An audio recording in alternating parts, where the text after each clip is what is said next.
Welcome to Heart and Heart. Master Lechesis is away from the clinic at the moment. Please briefly describe your symptoms, and I'll put you through triage.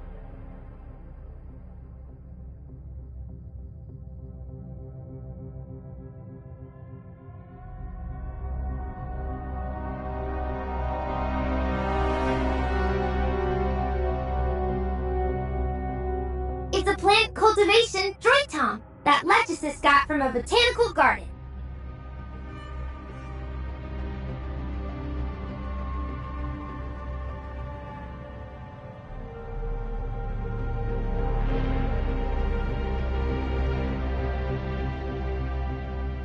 Lechesis has, reset its system settings. It's a medic droid tom now.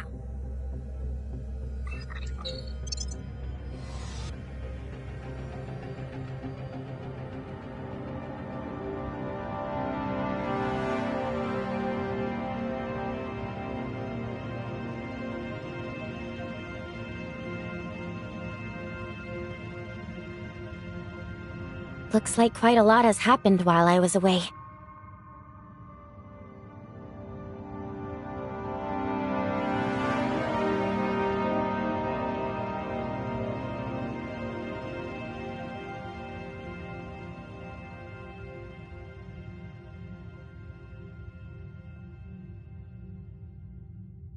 Hykros has analyzed the ore zero samples I brought back and confirmed that the zeronium they contain is actually omnium.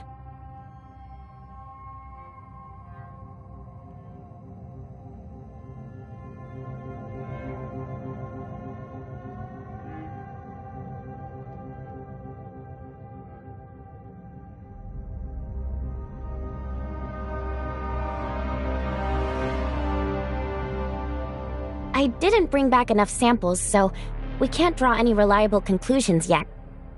Revi asked me to collect more soil and rock samples from different locations next time I return for further study.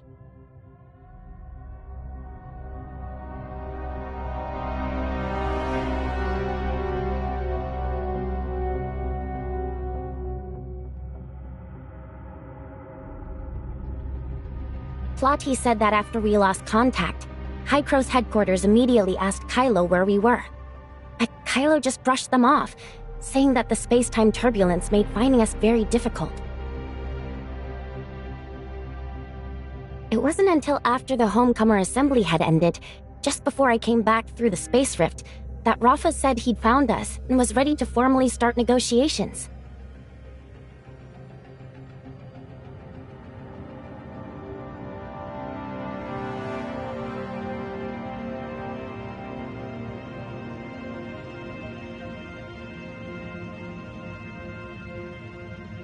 It's not just that. There's also the matter of what kind of relationship Anchor Infinity and Hykros headquarters plan to establish, and how the Kylians and the various Hykros domains will communicate and interact going forward.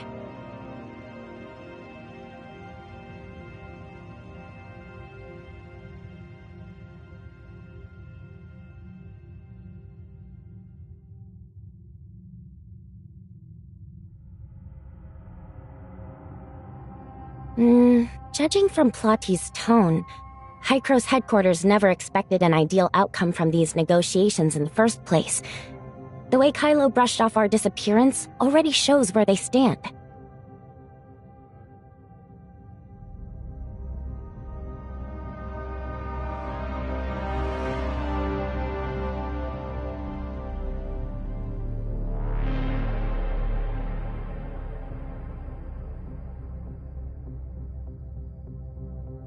So, according to Plotty, the plan for the negotiations is to prioritize our own safety, stall for time, and most importantly, secure the Space Rift technology as quickly as possible. Only with Kylo's Space Rift technology in hand will Hykros headquarters be able to make Anchor Infinity genuinely willing to sit down at the table. That's when the real negotiations will begin.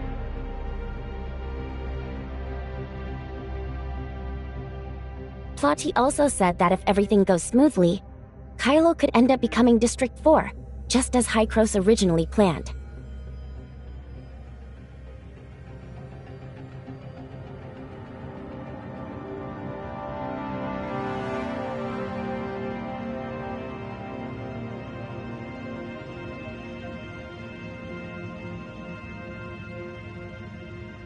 Before we arrived, Hykros headquarters had already looked into Kylo's research capabilities. The Institute researching space rift technology is still part of Hykros, but the Kylo branch has long been under Anchor Infinity's control. Hykros's Kylo branch inherited the scientific achievements from before the Cataclysm, and Anchor Infinity later absorbed them, renaming the facility the Hykros Tech Institute. That's our target.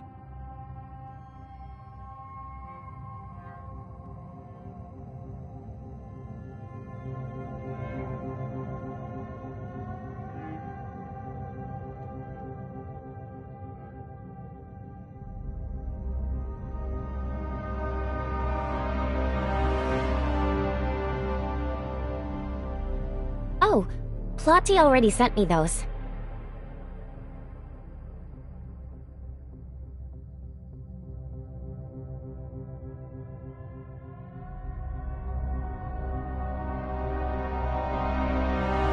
Do you have something in mind?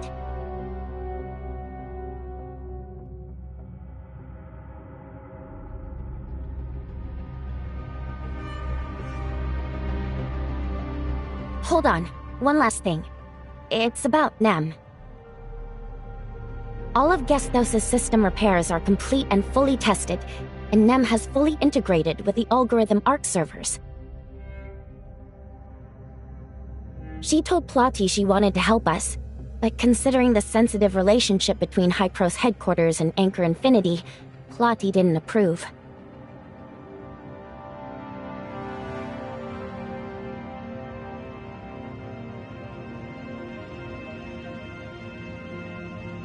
So Nem quietly told me that if we ever need her help, I can contact her directly on the Angels of Clemency's internal comms. She'll find a way to avoid detection by the other authorizers and locate us using my comm signal, just like when Bagus slipped into Gestos.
Perfect timing. I just cut off comms with Nanto. His ship is about to arrive at the Or Zero zone to pick you up.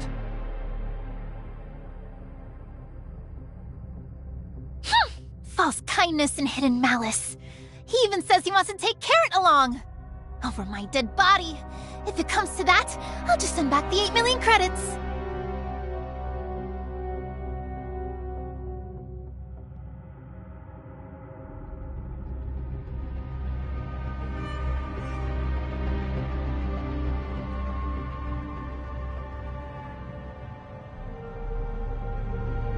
But Carrot is now the only Kylian who's ever been to Ida. From what I can tell, Anchor Infinity is dead set on controlling anyone with ties to Ida.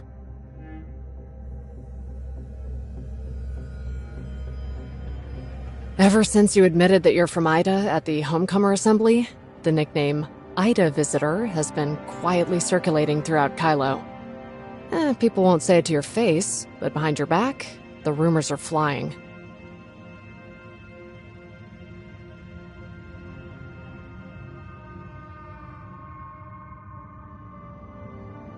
Tourists, envoys, adventurers, pirates, swindlers, aliens. In the past, Anchor Infinity would never have let talk like this run rampant. Yet this time, they're eerily silent.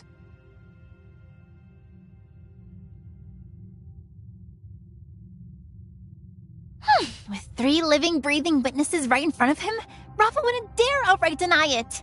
But if he admits the Ida Visitor is real, all of Anchor Infinity's years of effort will go down the drain.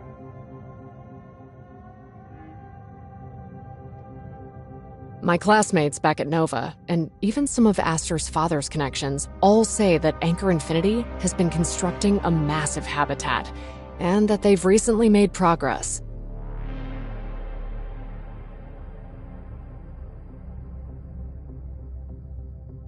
I'm afraid that once you and Shirley reach the Brighton Zone, Rafa will announce a migration plan for the Kylians on a scale never seen before, just to stop the situation from spinning out of control because of you. What do you mean?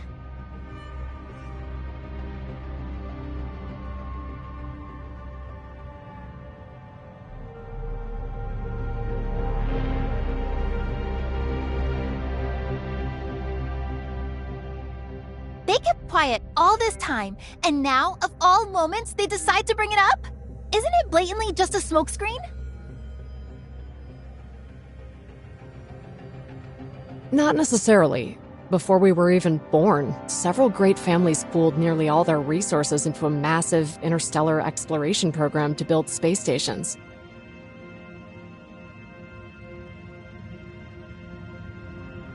You mean when the Or-Zero Zone was discovered?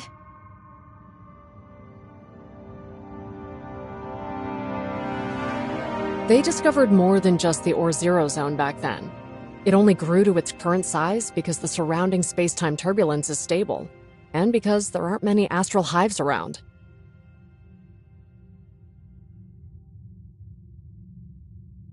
From what I've heard, the Kylians found several similar areas back then, but with resources in short supply, they had to start by developing the Or-Zero Zone because it had the best conditions.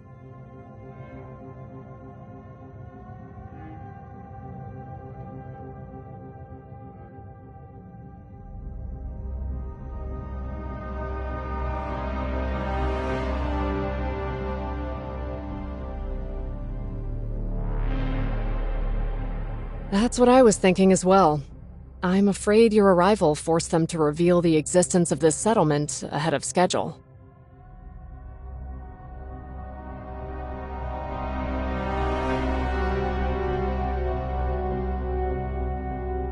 If that's the case, Anchor Infinity will definitely want to cut ties with Ida. And if any Kylians try to go back there, Anchor probably won't allow it. Is that what you mean? It's too soon to think that far ahead. We still haven't dealt with the problems right in front of us. General Veronica was just sent out a few days ago on a major exploration mission.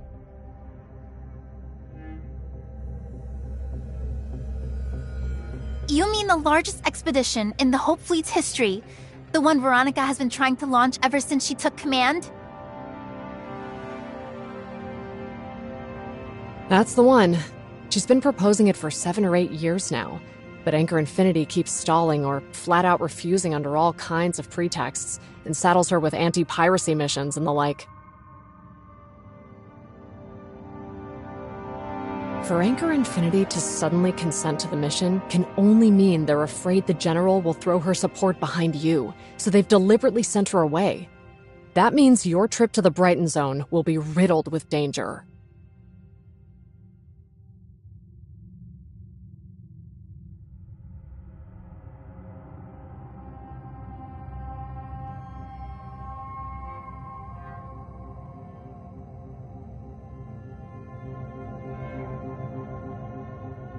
Coordinates? What coordinates? The authorizer and I arrived here by spaceship through a passage. What I'm sending you now are the coordinates for the entry and exit points on Kylo.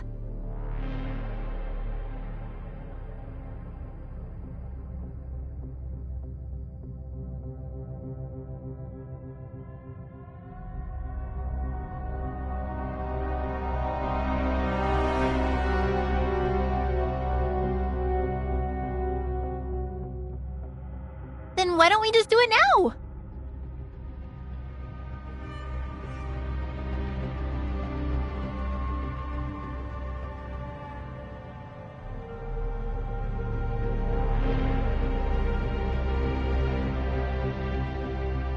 Oh, I see. This is just to deter them. You won't actually let me share them unless there's absolutely no other choice, right? But aren't you afraid they'll just capture me?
Esteemed guests, good afternoon. Welcome to the Brighton Zone of Kylo. Current atmospheric pressure 1002 HPA. Temperature 24 degrees Celsius. Humidity 35%.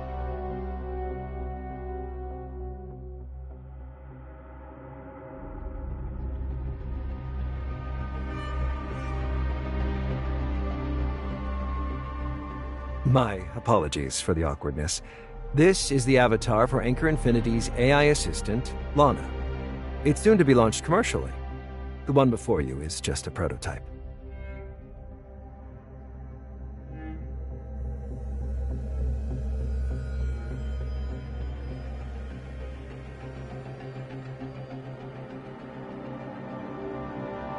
Understood, Mr. Nanto. New settings applied. Honored guests, good afternoon. Welcome to the Brighton Zone in Kylo. I am Lana, and I will do my utmost to meet any of your needs.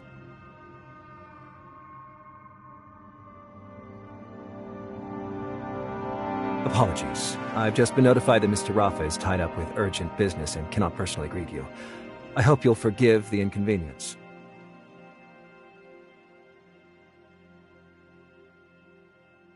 Instead, allow me to introduce Mr. Joe Hamilton, CEO of Helix Bio, Inc., and Professor Johns Daly, Director of the Hycros Tech Institute.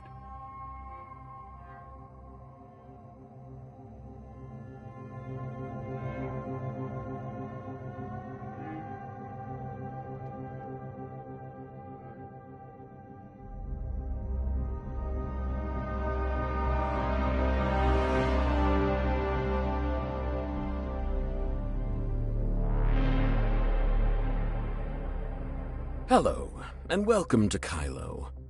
Mr. Rafa has asked us to do everything we can to accommodate your requests and give you a proper tour of the Brighton Zone. Hello, I'm Johns, Director of the Hycros Tech Institute under Anchor Infinity. Just call me Johns. I suppose that makes us colleagues. Today's schedule is pretty simple. First, we'll take a look at Helix Bio's latest research and the Kylo Expo Hall. After that, we'll attend a press conference.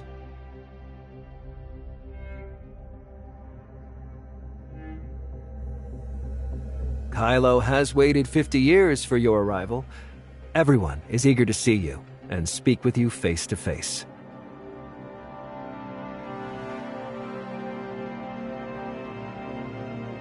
Representative, surely you won't refuse to give them this opportunity. Or would you rather meet Mr. Rafa first? He's really unavailable today.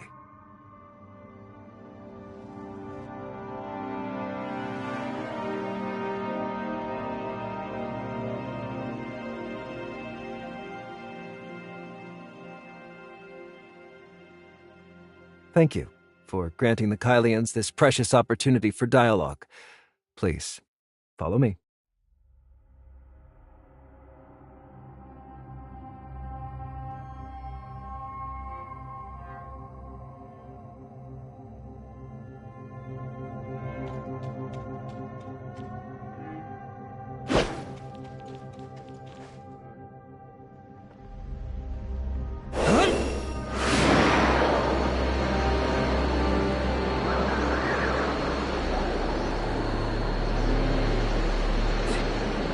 Veronica spent years locked in negotiations with Anchor Infinity over Project Astralis, and she's finally won their approval.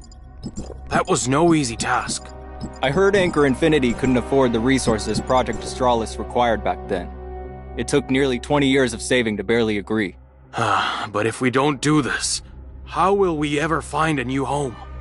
But if we do this, will we return to the old days when supplies couldn't meet demand? Have you heard? Someone from Ida has actually come looking for us.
Apologies for the delay, everyone, and thank you for your patience.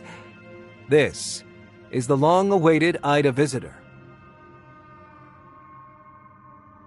Anchor Infinity is fully aware of the recent rumors circulating about the Ida visitor.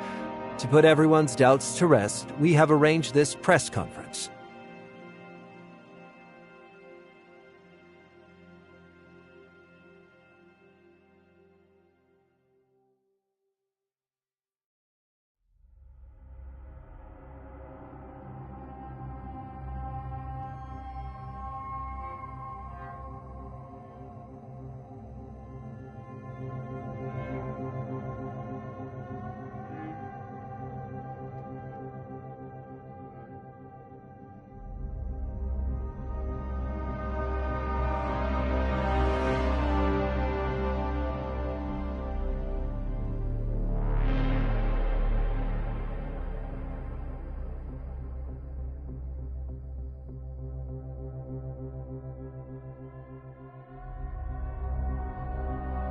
Oh, don't be so polite. We've kept everyone waiting long enough, and I doubt they're here for empty formalities. Let's get to the point. I've got a question! Over here! Hello?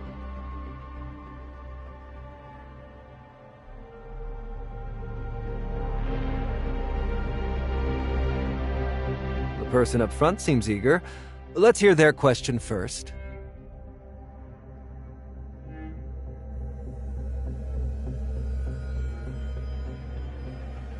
Hello, I'm Knox with Frontline Echo. May I ask what evidence you have that you came from Ida?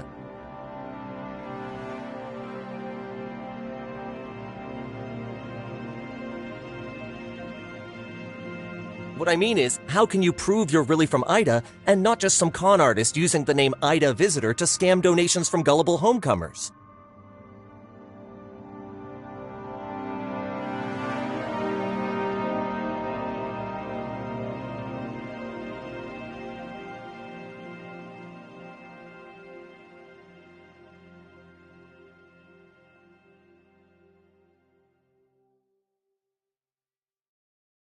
Then what are you here for?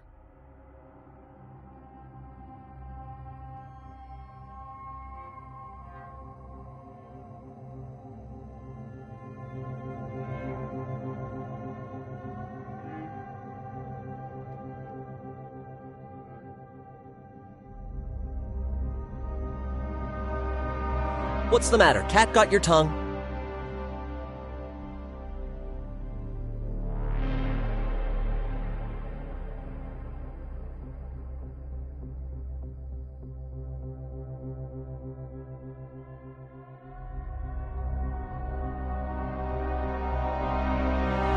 Dodging the question. If you ask me, you're nothing but a slicker version of the same old conmen.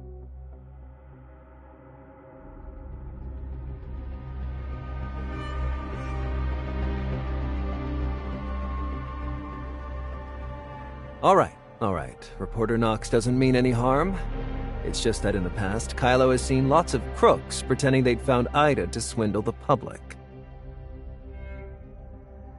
Surely you've heard the story of the boy who cried wolf, right?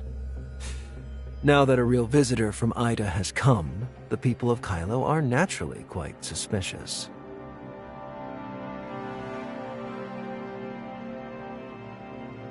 Don't worry too much. Really, you could just show us something from Ida.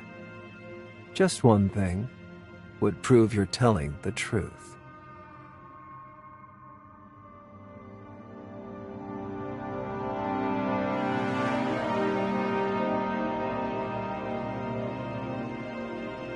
I've heard Ida's natural environment is beautiful, with all kinds of fruits, vegetables, and fine food. Surely you can't stomach our Kylo rations. You must have brought some gifts, right?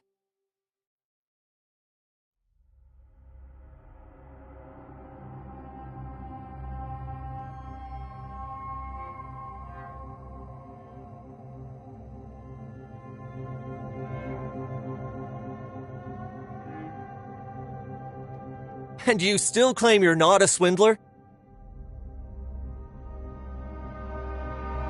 A swindler, really? No way! Did Anchor Infinity get duped too? Enough. Since nobody's willing to believe, I'll offer a solution. Idans, like us, can use space rifts. How about we send their representative through the space rift to Ida right now, and bring back something unique to Ida?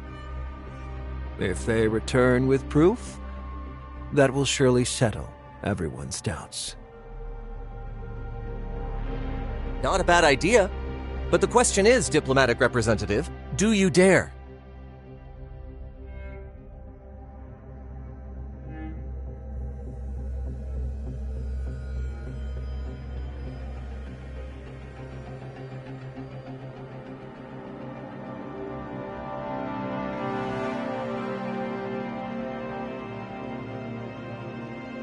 I'm Shirley, assistant to...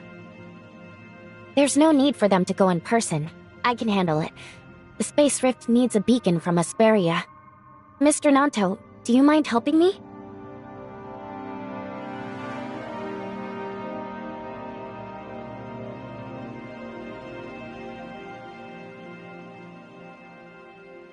They're clearly setting a trap to weaken our influence here.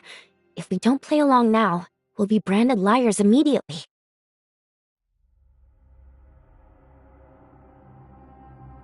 You're the diplomatic representative of Hycro's headquarters. Your every word and action reflects on Hycro's. It sounds grand, but it means we must watch our words and actions to avoid giving them any ammunition. Whether it's the upcoming negotiations, Plotty's mission, or finding Bagus, we have to follow his instructions to the letter.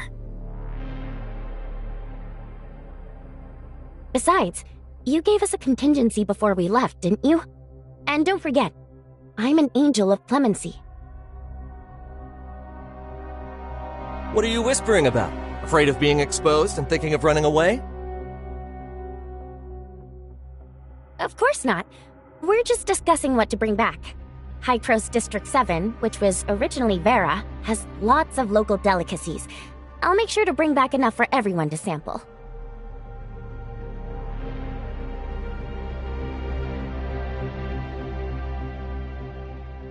Looks like the accomplice abandoned the fraudster and ran.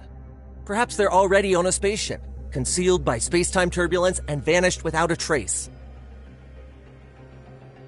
This can't be.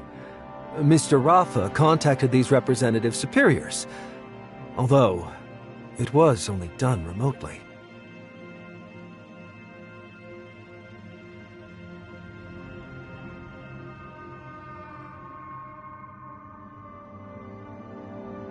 The space rift is incredibly intricate. I'm just the security force chief, not a tech researcher. How could I possibly have tampered with it? I want you to be genuine more than anyone. Mr. Nanto, we all know the Anchor Infinity has tried everything to improve life for the Kylians. When people get anxious, it's only natural for others to take advantage. You really are a fraudster. You dared to trick us? And to think I trusted you. I even gave you advice. Guards! Throw this fraudster into Brighton Prison. Then track down any accomplices and have the Hope Fleet issue a wanted notice. Affirmative.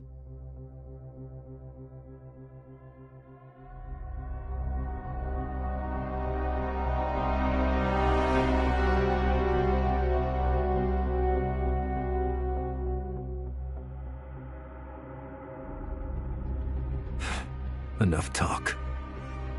Do as I command.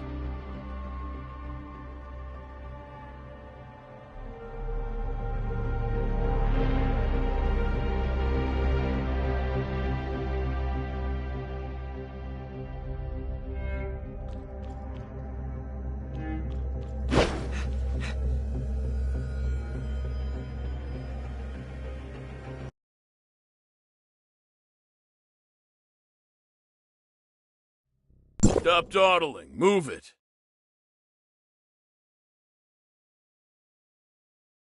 Prisoner number 269-25925. Facility, Brighton Prison. District S261. Charges, fraud, endangering public safety, etc. Sentence, undetermined.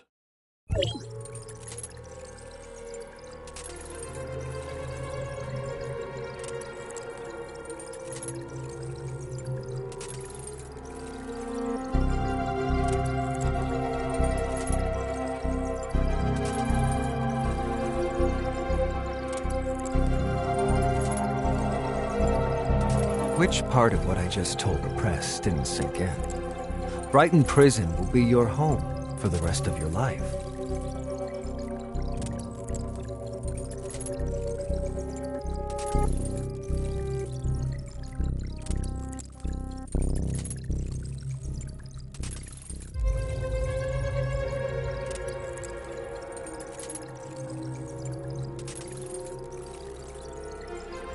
You already know Hycros pressured Anchor Infinity for your safety.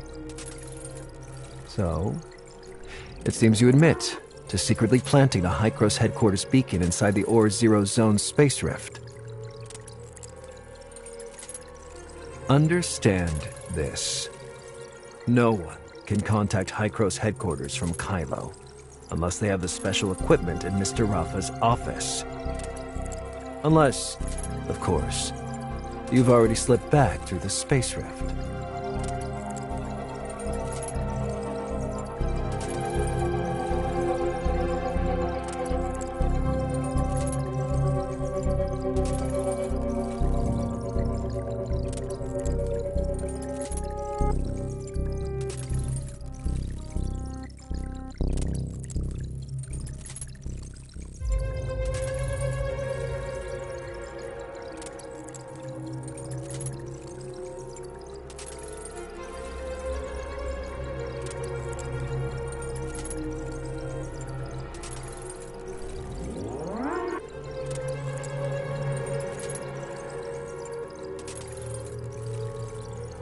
You should do the reflecting.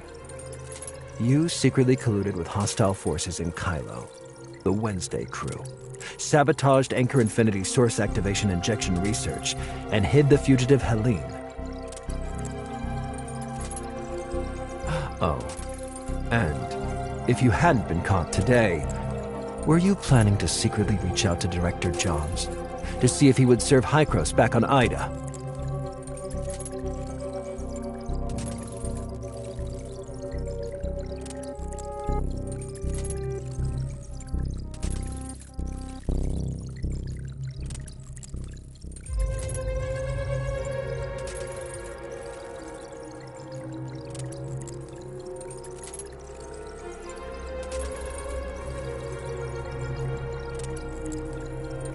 Entrance coordinates.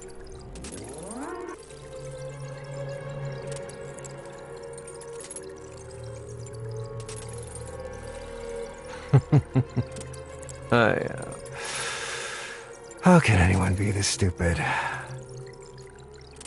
Let me guess. Are you planning to announce it on Linsis' live stream? The coordinates you're planning to leak, they aren't the ones Anchor Infinity sent to Hykros, are they?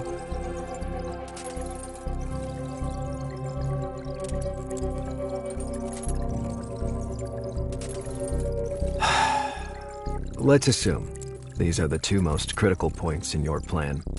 First, Linksys live streams runs on Echo Corporation's servers, which is another subsidiary of Anchor Infinity.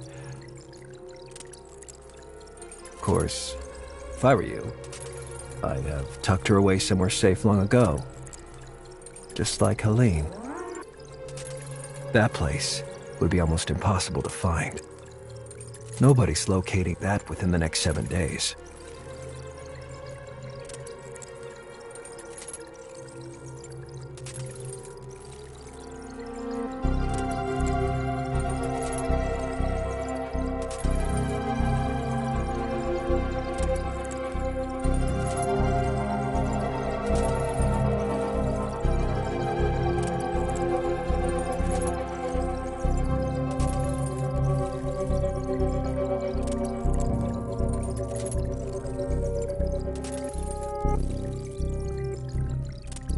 It's not that we can't find them, it would just require too many people. Tracking down someone that insignificant isn't worth the effort.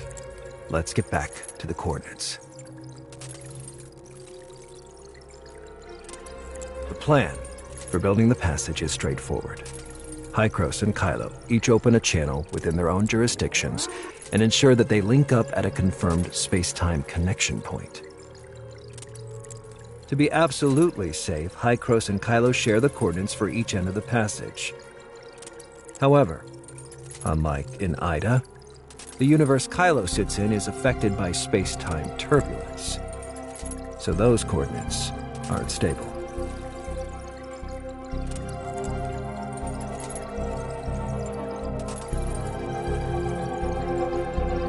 Imagine this universe is a tank that isn't completely full of water. Inside the tank are lots of empty bottles, some big, some small. Some leak, some don't.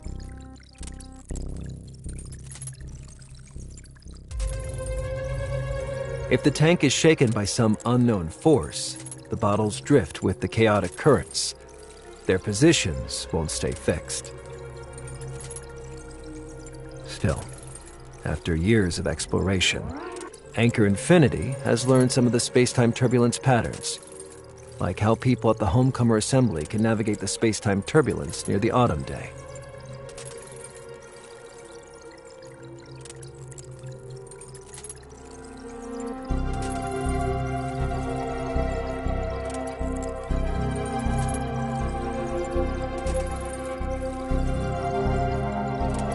Exactly. Right now, it's probably just a vortex of raging turbulence. So why bother dragging people off? Even if you had that plan, it wouldn't matter. Once the coordinates are released, Anchor Infinity's fiercest opponents will rush in without hesitation. If your plan succeeds, Anchor Infinity's enemies will be wiped out. And the fence-sitters waiting for their return will finally realize which way the wind is blowing.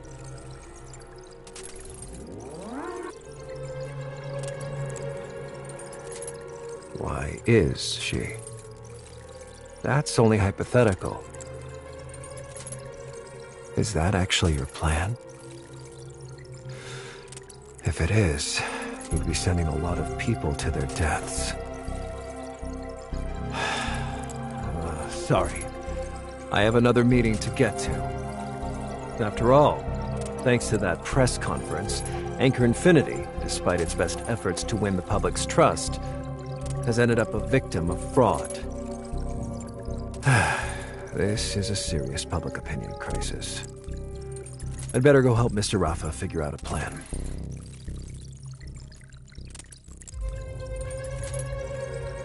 Oh, right. Didn't you make a wish at Odin's Tavern to come to the Brighton Zone? So, how do you like the Brighton prison hideout I lined up for you? Ganir never misses.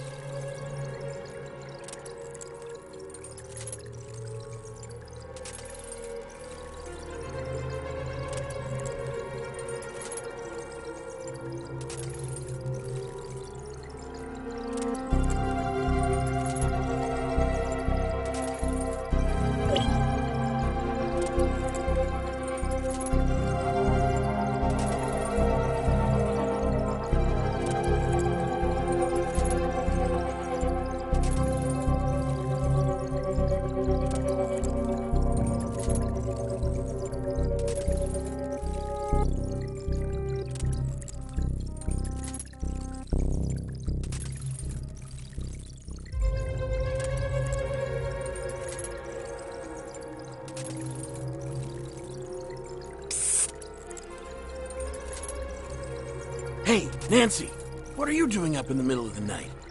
Careful. If the droid Tom catches you, he'll send you straight to Dreamland.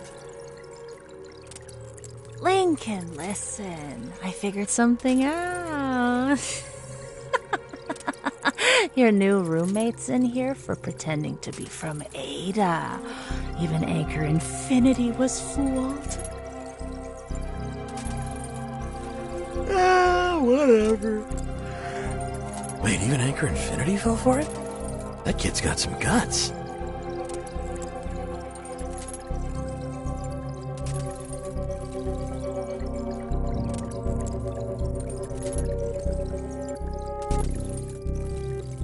You've even fooled yourself, huh? If there really were people from Ida, Anchor Infinity would have been toppled ages ago. You'd hardly be sitting in here in that case. Maybe it's not a lie and they're just crazy.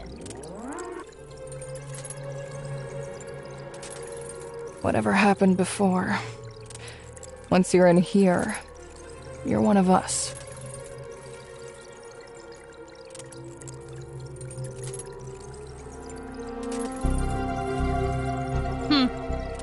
You aren't really from Ada, are you?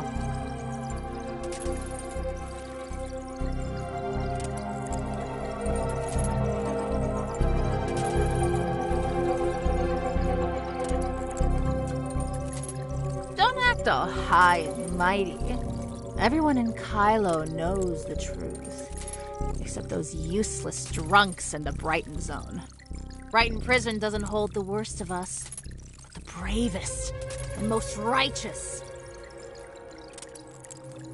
Only those who dare to speak the truth, who dare to resist, who dare to sacrifice themselves for justice deserve to be here. These iron bars don't lock up criminals. They lock up Kylo's last conscience. Keep it down. The droid Tom's coming. New fish. I'm Gandhi. But everyone calls me Captain.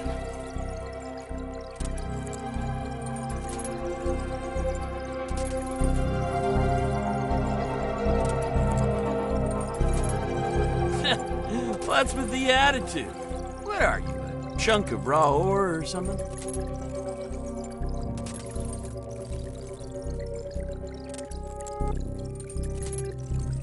A raw ore is someone who's doing time for the first time, while a new fish is a fresh arrival. Why did you lie to Anchor Infinity and say you were sent from Ida?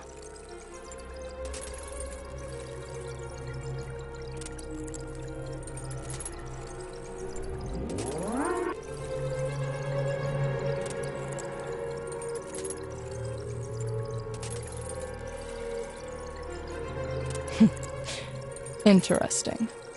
So, tell me, how exactly did you find your way to Kylo?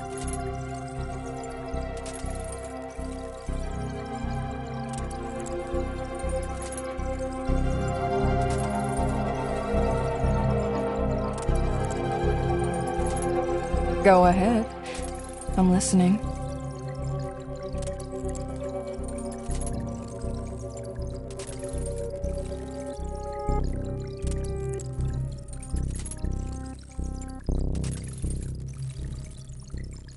Looks like Anchor Infinity hit you pretty hard.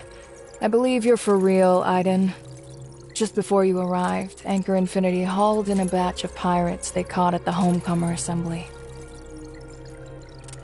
We've already heard the gist of what happened. I might be the only one who believes you, though. And I'm only choosing to trust you because of Granny Lola's granddaughter and her student.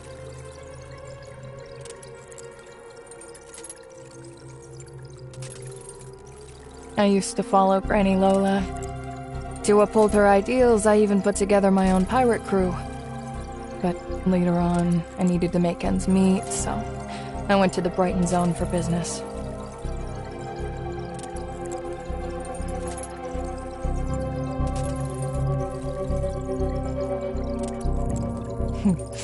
The charge in my file says I ran illegal experiments under the guise of the Floral Expo. In truth, I was plotting an uprising against Anchor Infinity. The original sentence was 20 years, but after 2 failed escape attempts, I've now got 99 years and 10 months left.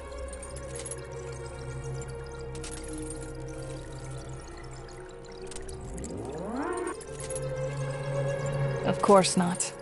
But Anchor Infinity couldn't possibly throw Mr. Hamilton behind bars. He's the man who's responsible for Helix Bio's greatest achievements. They needed someone to take the fall, and my background and timing made me the perfect scapegoat. Got it now. No one locked up here has actually done anything wrong. They just made Anchor Infinity mad is all.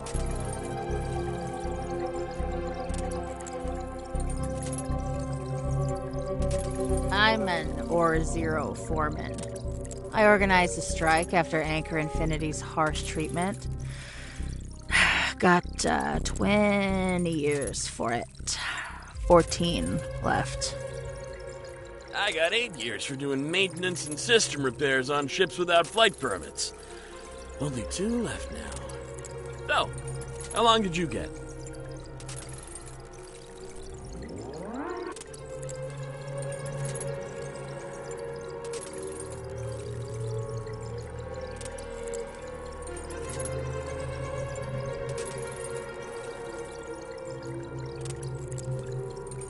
Don't even think about it. You're actually pretty funny.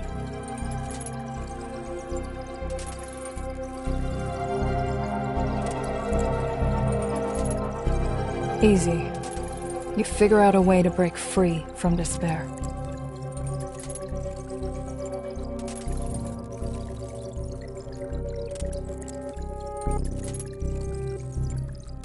This is Brighton Prison, so there are cameras everywhere. Except for the main gate, the whole perimeter is engulfed in raging space-time turbulence.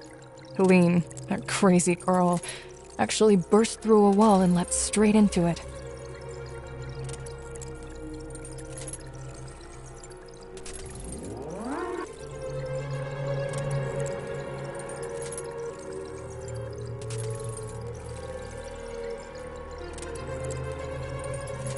What do you mean?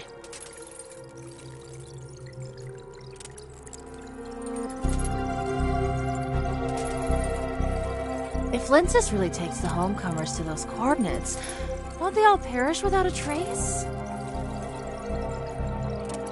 We've been trapped in this corner of the universe for 50 years. It's not like we ever had anywhere to bury the dead. To recycle resources, everyone's bodies are reclaimed and repurposed. Is this really the time to be talking about that? Captain, shouldn't we be helping somehow? I'm beat. Let's get some sleep. We've got work to do tomorrow. night. Good night. Good night, Captain.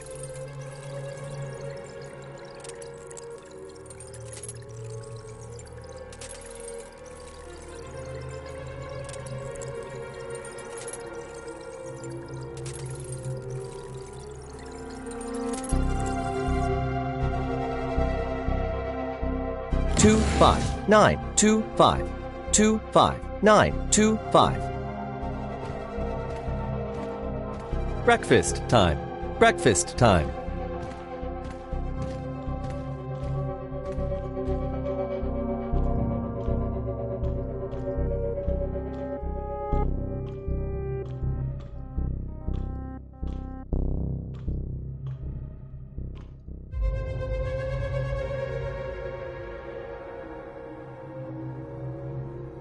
What is it?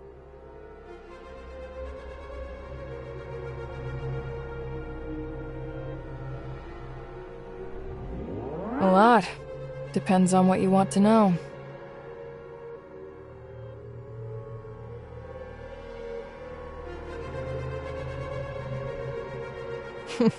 That's way too much to get through in a single meal. You probably need 3.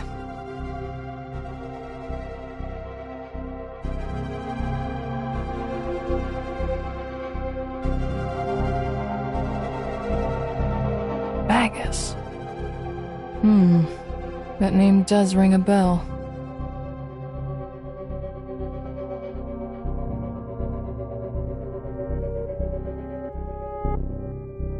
Take it easy. It just sounds familiar. Can't quite place where I've heard it before.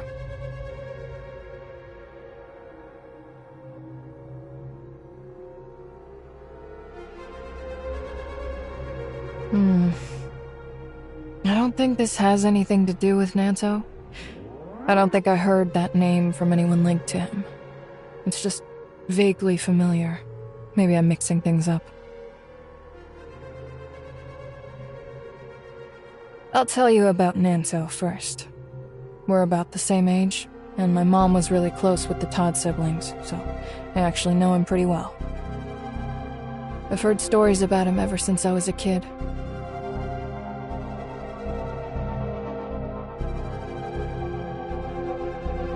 No, to me, he was more like a role model. Whenever I ticked my mom off as a kid, she'd tell me to learn from Nanto.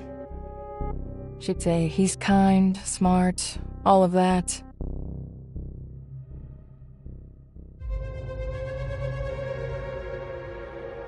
He doesn't know me, but I've known him since I was little. He's Asurata's adopted son.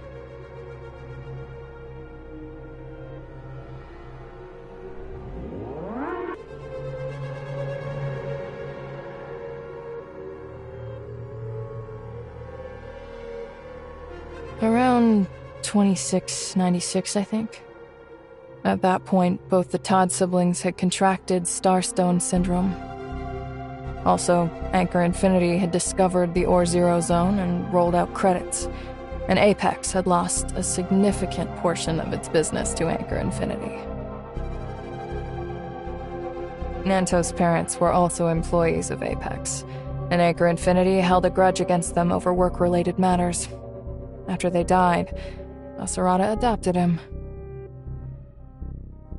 Asurata spent years battling Starstone Syndrome, and the constant strain left no time for marriage or children. He treated Nanto as his son and poured all his knowledge and skills into him, grooming him to be Apex's future heir.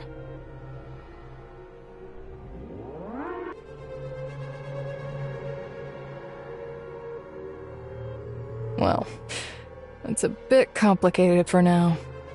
Let's talk about it tomorrow. Breakfast time over. Breakfast time over. Head to the plant cultivation room and start your work. Head to the plant cultivation room and start your work. Come on. The work you're so curious about is starting.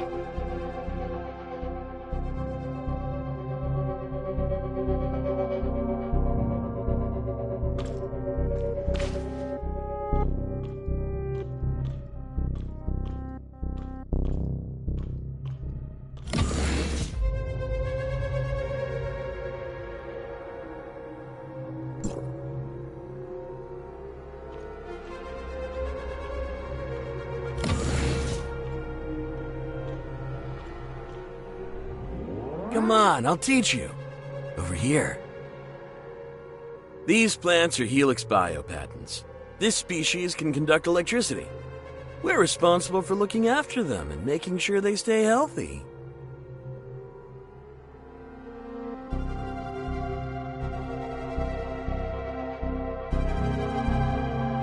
It's simple. We have 3 nutrient solutions here, each with a different effect. Add the measured amounts in a specific order. Just follow my lead. I'll do it first, then you copy. Once you get the hang of it, you can do it on your own. First, draw up the liquid from the bottle on the far left with your test tube. Remember, don't let the test tube touch the inner wall. Easy does it, keep your hand steady. Add 10 drops to the roots, then wait until the soil fully absorbs the nutrient solution.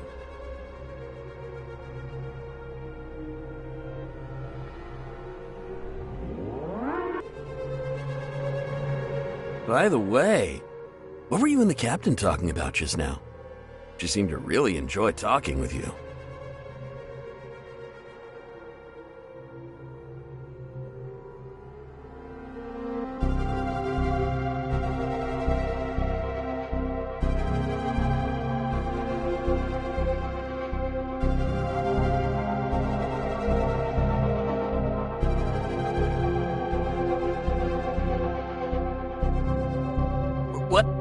What's wrong?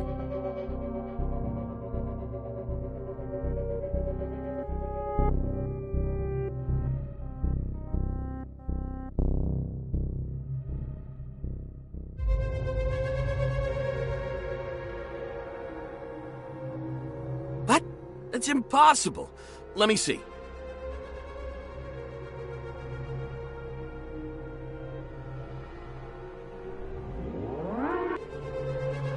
I'm done for. Offender 11667 wasted 2 bottles of nutrient solution.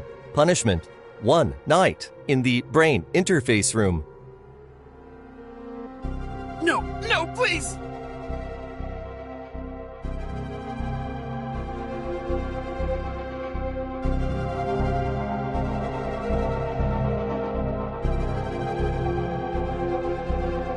Punishment that can get you killed.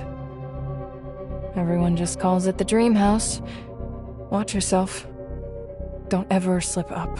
And whatever you do, try to stay out of there.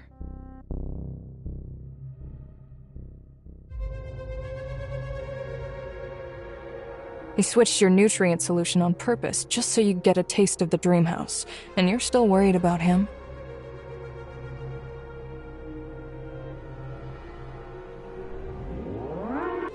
Because I trust you. He just doesn't like you, that's all. Can't you tell?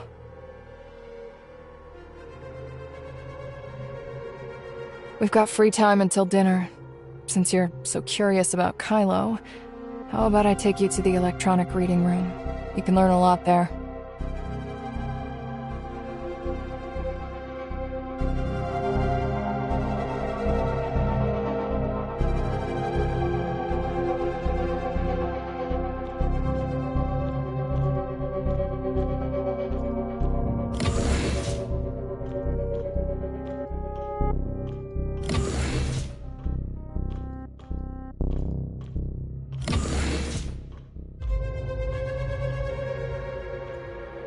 You can use all the machines in here. Just unlock them with your fingerprint. Besides here, the cafeteria and the plant cultivation room are open, but there's nothing to eat in the cafeteria right now. If you're hoping to shave some time off your sentence by putting in extra work, you can always head back to the plant cultivation room. If you perform exceptionally well, you might even earn access to the gym and the movie room. But let's be honest, there's no way you'll qualify for those.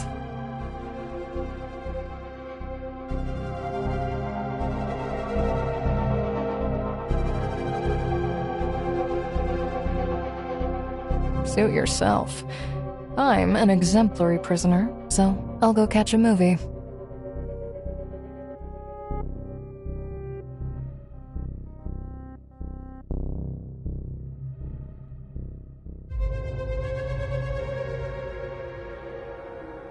Bye.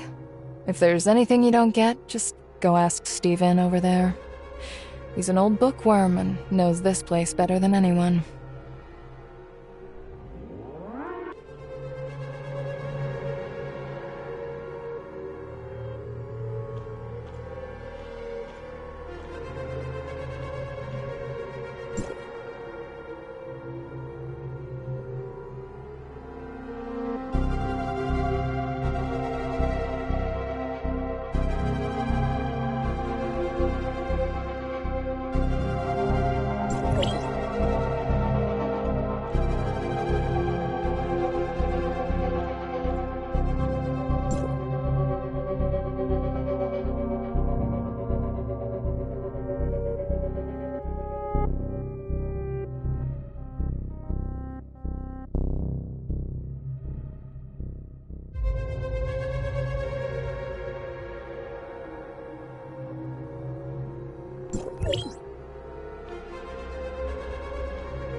Don't interrupt me, I'm reading.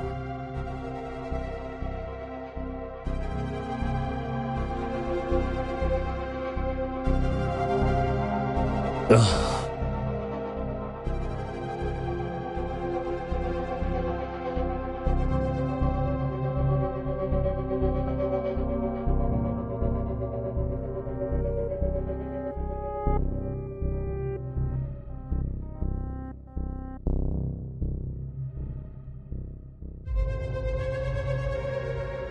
You're really noisy. I'll answer one question, but no more bothering me after that. The digital library here is offline. When it needs an update, staff from the management office brings over a dedicated network plugin to do it. No, don't even think you can find a way to contact the outside world from here.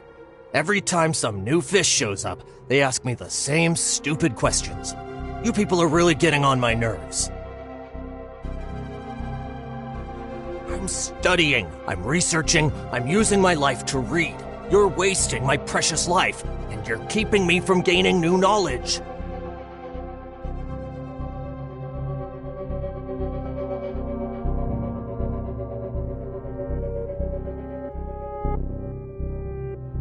Lights out time. Lights out time.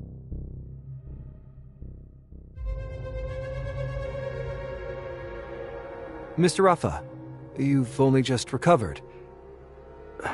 Shouldn't you rest a while longer? Helix Bio's tech has always proven reliable. There's no need to worry. Now tell me your assessment of our diplomatic representative. The diplomatic representative Hykros sent is green and inexperienced. Now we just have to wait for those most stubborn homecomers to deliver themselves straight into our hands. Right now, I'm worried about Helix Bio. Joe. He's not exactly tight-lipped. Rumors about Noah are already spreading. Even you've heard. He nearly blurted it out in front of that diplomatic representative today. The way I found out is entirely within the bounds of my normal duties. Don't worry. I was planning to make Noah and Project Ark public anyway. This won't affect the bigger picture. Are you interested in reading the Project Ark press release? This is outside my clearance. I'm not authorized to view it. Any leads on that Bagus who was mentioned in the surveillance footage? That's the next thing I wanted to report. I've looked into it, and there isn't a single person named Bagus in all of Kylo. I'm not sure what's going on, but I'll be more thorough in the next interrogation. That won't be necessary. Bagus isn't important. Do you recognize this person? One of the passengers killed in the explosion on the space station, an Asperian. I remember him because he boarded with an invitation from Apex. Don't concern yourself with the dead. We have more important matters. At the next interrogation, start by asking what the difference between Shirley and Nemesis is. Why do we need to ask about that? I know about Shirley, but who is Nemesis? That humanoid weapon from Ida is called an Angel of Clemency. It employs a unique form of omnium technology. Shirley was merely her name before being modified.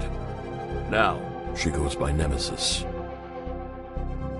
We're studying the manufacturing technology of the Angels of Clemency.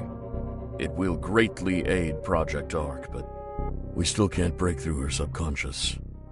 A door stands in the way, and the answer to the problem is the key. Understood. I'll handle it right away.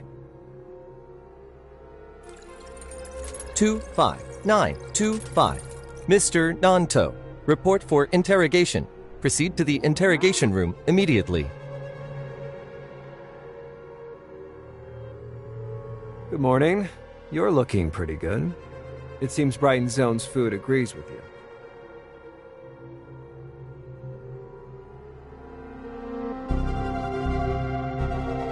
I don't have that much free time. I'm here to ask you a few questions about Ida.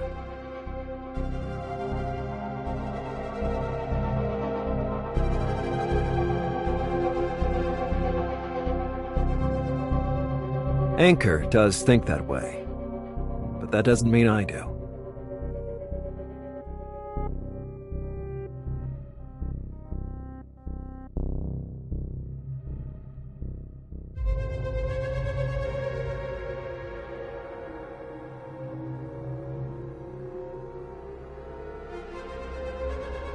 I'm not asking for your trust. Only that you tell me what's happening on your side.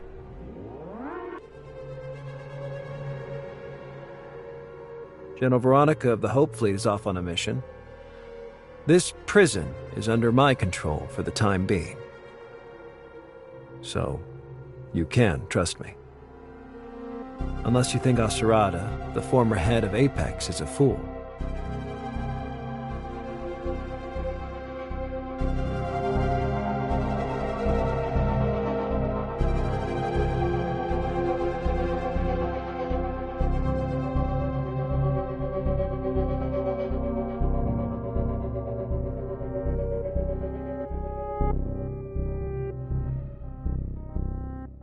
Because I can't bring myself to trust anyone from High Cross. I sat in on 2 of Rafa's meetings with them, and all they did was hype up how perfect things are on their side. It sounds like nothing but overblown propaganda. Fertile soil, perfect climate, abundant resources, cutting-edge technology, and everyone living in peace and prosperity.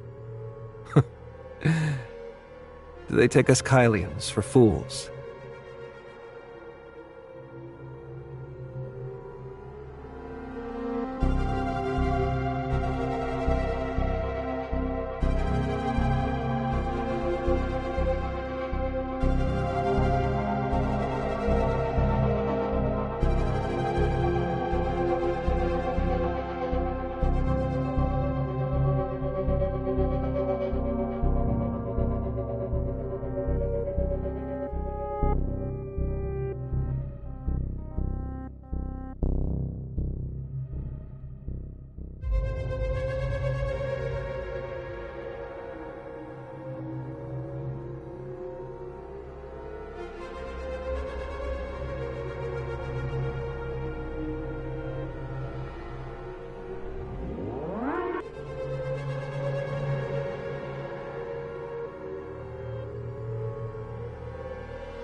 most of the newer Kylians have long forgotten. But I haven't. I've seen the project files for the Kylo space station. Project Ark had to be ready to protect us from the worsening temporal anomalies.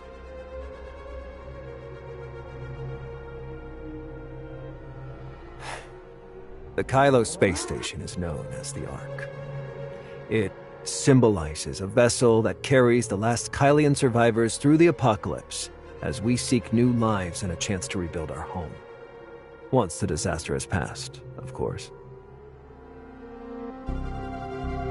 The Ark space station was so far away, yet even it got caught in that massive explosion. You were at Ground Zero. So how? How did you get out unscathed?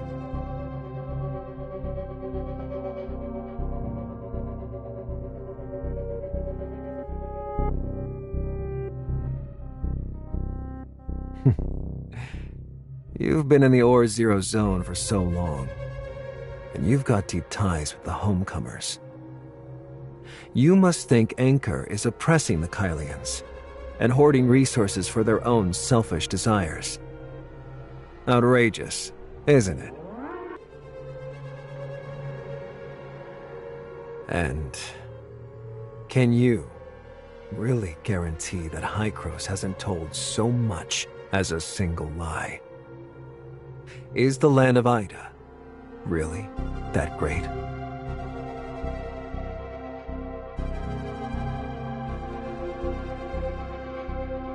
I betrayed Asurana to make my own life easier. That hasn't changed. We're still in Ida, and I'll make my own decisions.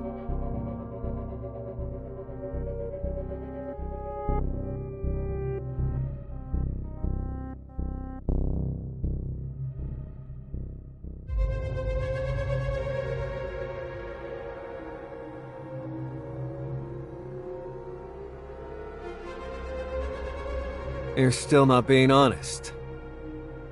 Why don't we talk about your dear friend Shirley? The only person who accompanied you to Kylo turned out to be a victim of a temporal anomaly.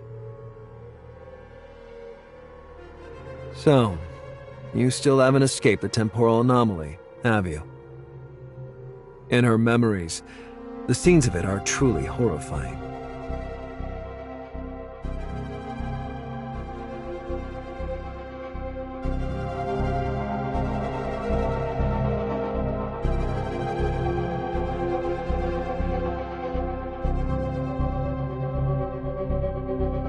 We haven't done anything to her. We're doing everything we can to heal Nemesis. The space-time turbulence sent her system into chaos, so we had no choice but to intervene in her brain.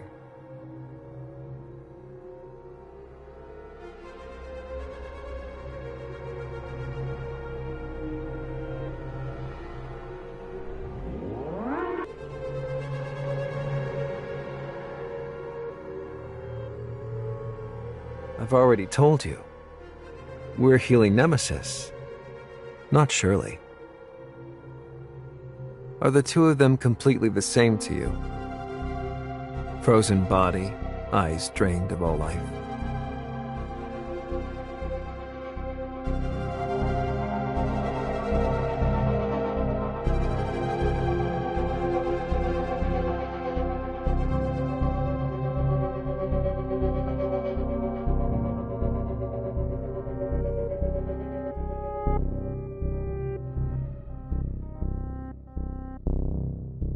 I call her Nemesis, but you insist on calling her Shirley. Tell me, what's the difference between them in your eyes? Can you not stand that machine body of hers?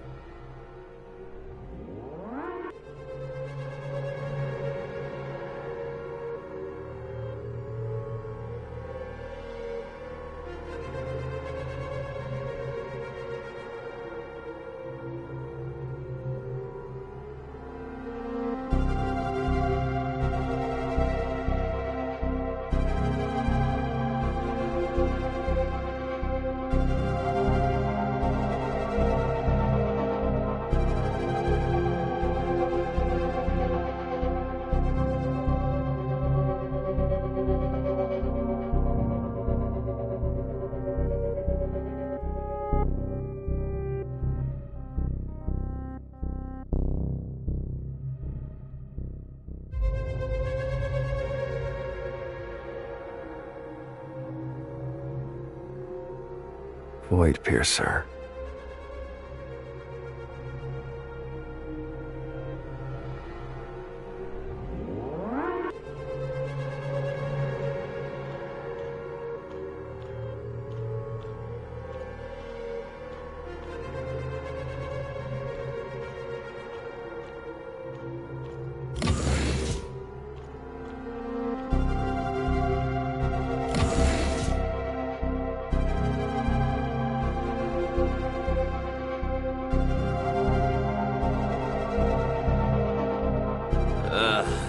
My brain's practically fried after a whole night in the dream house.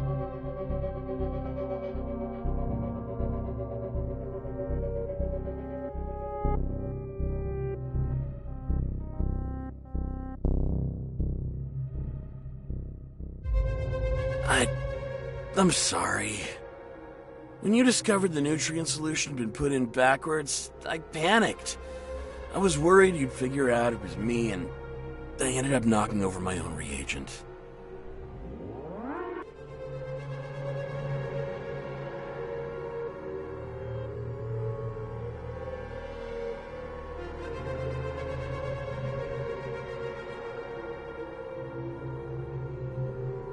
It was all my own doing.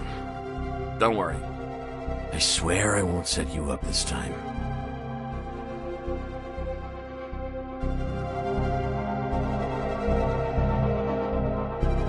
How did you figure that out?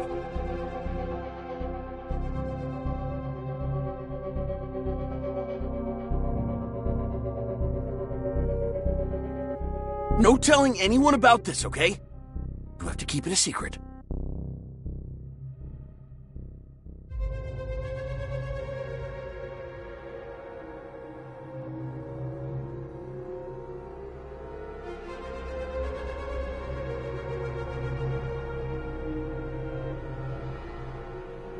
Deal. The Dream House is actually a specialized brain interface. Back when the Ida explosion hit, the space station got blown to pieces, and its AI, Noah, went down for good. Back then, an AI researcher suggested taking the passengers in the stasis pods who couldn't wake up and using them to form an AI server. That way, Noah could be repaired as quickly as possible.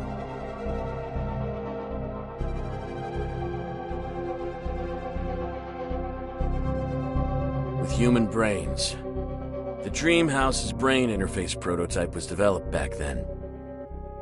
Apparently, it can siphon off a person's consciousness data and store it on a temporary drive for safekeeping. The vacant brains were then linked together, allowing the AI to slip in and harness their neural power. That's what kept the space station alive during its most perilous phase.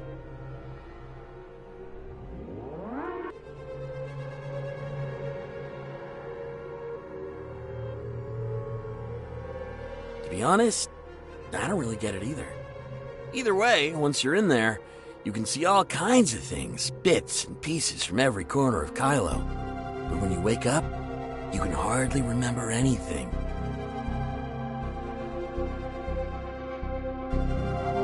Based on my experience repairing spaceship systems, I'd say it's the information channel everyone's consciousness passes through when it's sent out or pulled back in.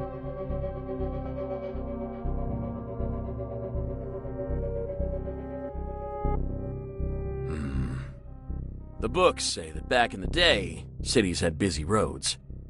You're just like one of the cars on those roads, and plenty of others are driving from here, there, and everywhere.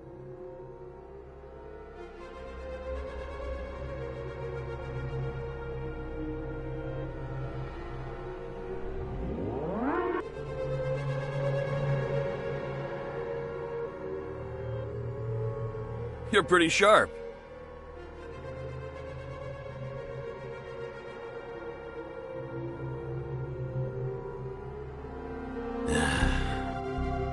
Brighton Prison has a complex history. In the beginning, it was built by Anchor Infinity to lock up people who stood against them. Later, the Hope Fleet seized control.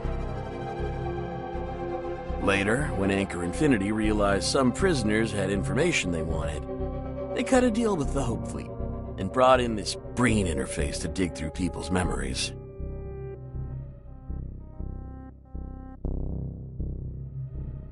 Once Kylo was up and running, Lana's computing power still wasn't enough, so Anchor Infinity started using the machine to tap into prisoners' brains.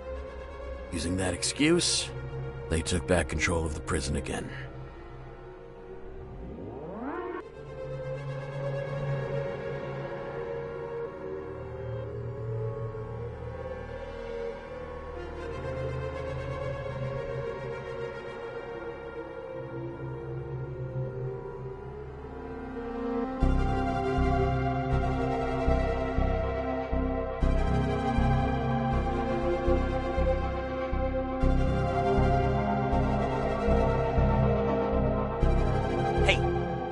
Finished. What's with that I see? This brain interface has adjustable power settings. Crank them up too high and it'll damage the brain, causing all kinds of issues. Even death. Veronica, the general of the Hope Fleet, has despised Anchor Infinity for quite some time. She once captured a senior Anchor Infinity executive and planned to subject him to a thorough interrogation. Anchor Infinity used the brain interface to fry that person's brain overnight. The usually mild-mannered General Veronica was so furious that she smashed a cup and stayed up all night setting up a compliance investigation committee for the prison.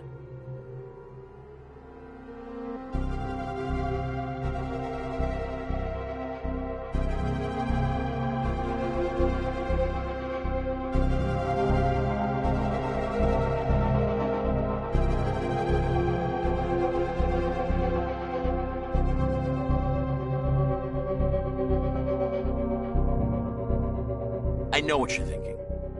Anchor Infinity just sent Veronica off on a long-range expedition. It's only natural they're using her absence to try and retake control of the prison. That's why Nanto's been coming and going non-stop lately.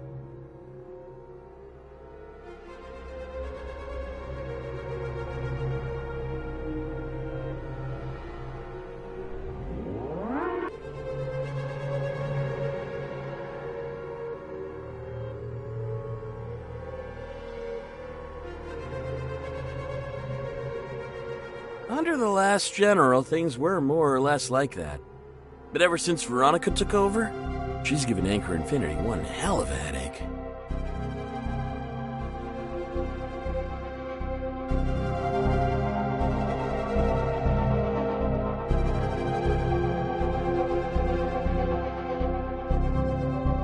Yeah, basically, but it depends on the person. That machine and I don't get along. Most people are just a little drowsy after a night inside it, but my brain aches for ages before I'm back to normal.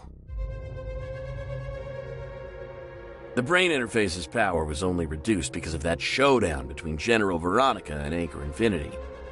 People don't die as easily now, but it still does quite a bit of damage.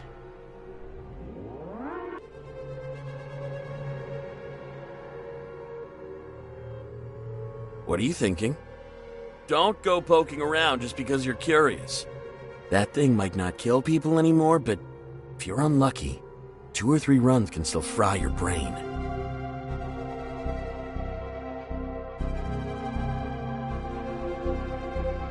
They'll run some tests. If they decide your brain's permanently shot, they'll take you away. Anchor Infinity doesn't tolerate dead weights.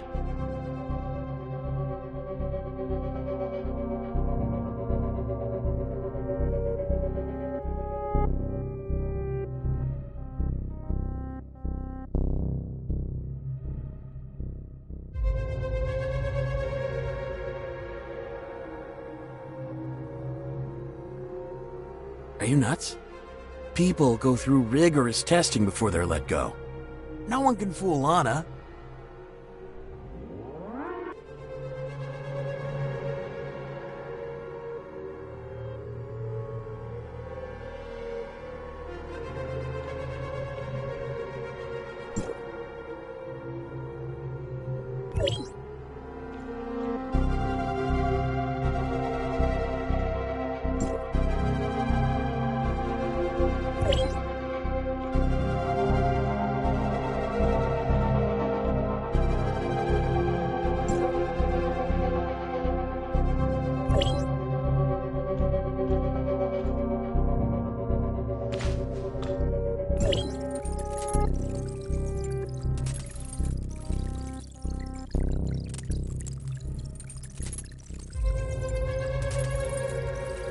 Prisoner 25925 for damaging a test tube and wasting nutrient solution. You are sentenced to 1 night in the brain interface room.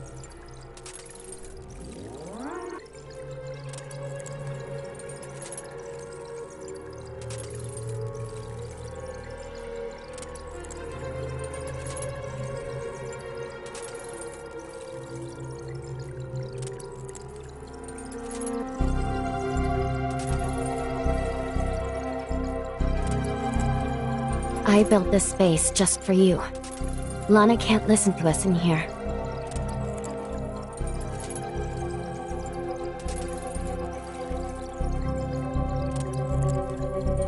I gotta hand it to you. You're pretty sharp, reaching me through Shirley at a time like this.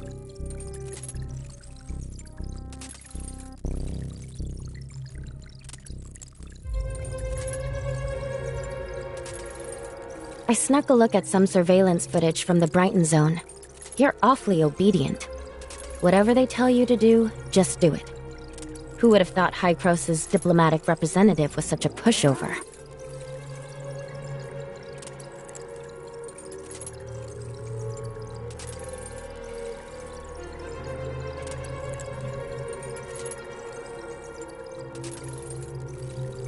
Those Kylians are trying to figure out how Shirley's consciousness can control a body modified by the heirs of Ida, so they've kept her hooked up to a brain interface for study.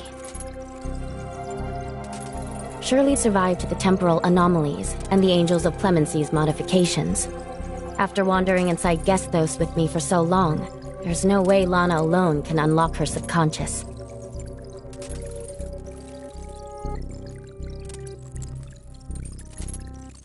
Relax. They wouldn't dare harm her. She's way too valuable for that. I was going to rescue her, but I realized Lana had allocated more than half of her computational power to analyzing Shirley. I've only diverted a small portion of my computational power here for now. After all, this is Lana's turf. If I rushed to rescue Shirley, I'd definitely draw her attention, so I decided to come find you first.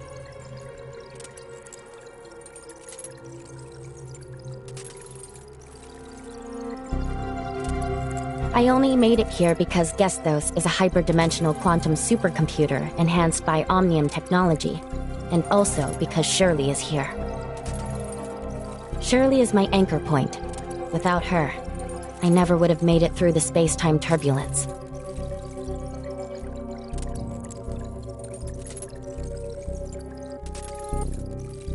Of course, it's like an impenetrable electronic fog to me. Shirley is like a beacon, and only by following her light can I reach Kylo.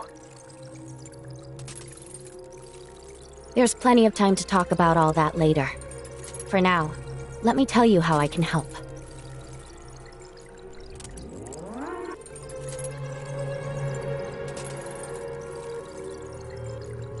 That depends on how Lana distributes her computational power. The less she assigns to one place, the more actions I can take.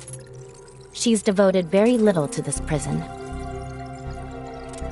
All the video footage, droid logs, and prisoner activity data are merely stored here without being analyzed. That's how I managed to create a containment field to isolate Lana.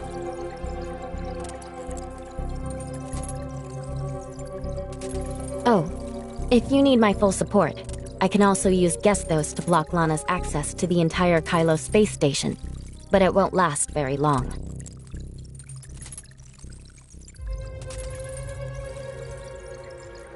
Lana's server isn't a hyperdimensional computer, so I have an advantage there. The problem is the space-time turbulence.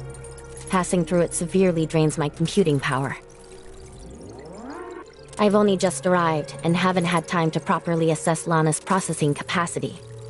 If you need it, give me a couple of days so I can get a clear grasp of what she's capable of first.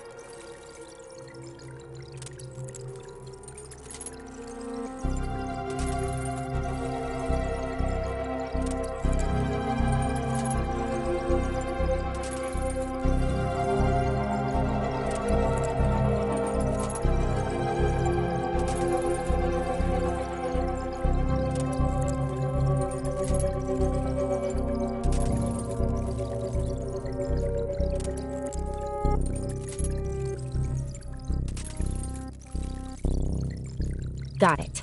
I'll handle the medical records. For now, just rest here. I've already blocked the brain interface that was tapping into your consciousness.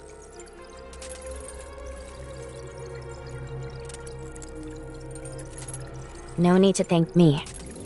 Once you're out, we'll rescue Shirley, and I'll help you beat up Lana and Rafa.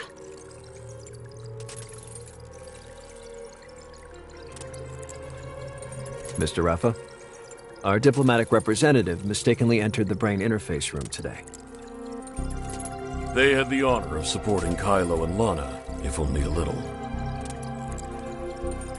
They've been locked up as a fraudster, but they're still the first genuine visitor from Ida so far. Aren't you even a little curious about the place? Humanity has a long history, but the same stories play out in different places. After all, everyone is human in the end. The Idans are just like us. They are human too.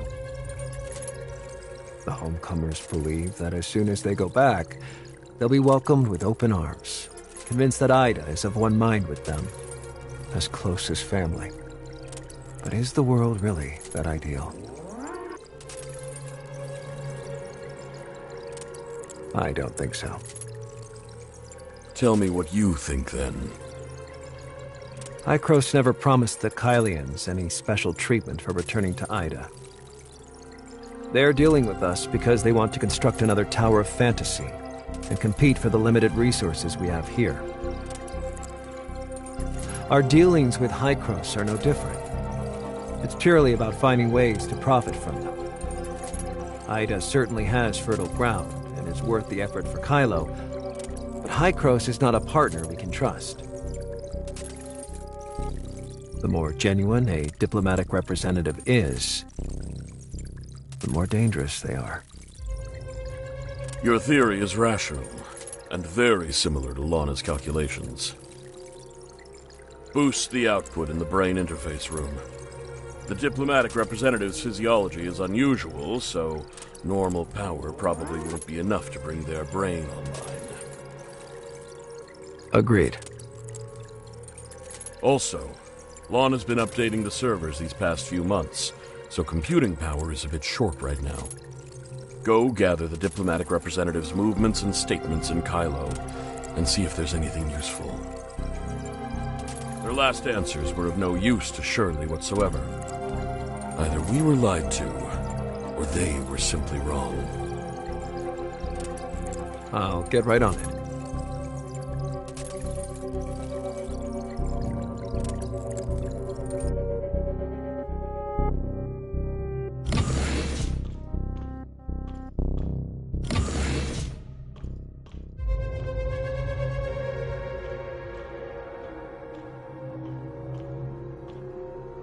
Lincoln said you screwed up yesterday and got sent to the brain interface room?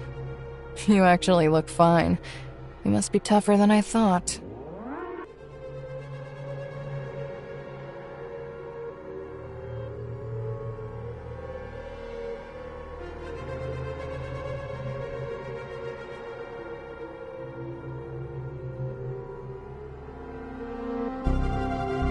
Oh, really? Well, all right then. But barely anyone in this prison comes out of the brain interface room with their mind intact. Especially the new fish. After their first time in there, most of them can't even remember their own names.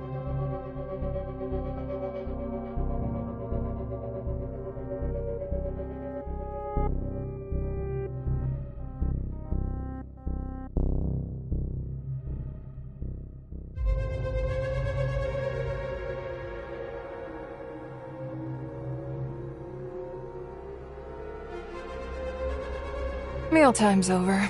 See ya. What? Miss me already?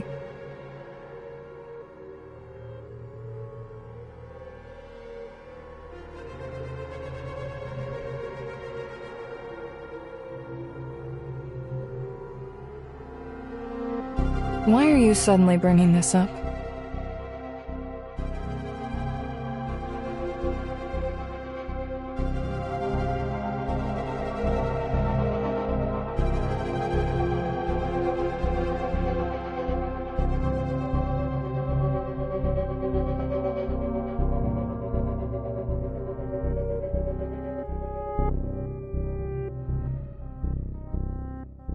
What makes you think I'd help you?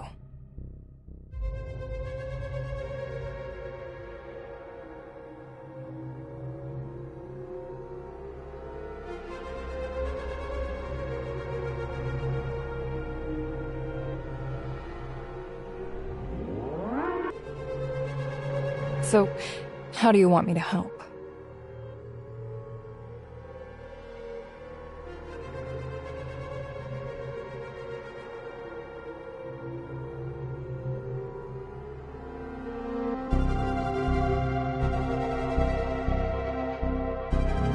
You're a smart one, and I like working with smart ones.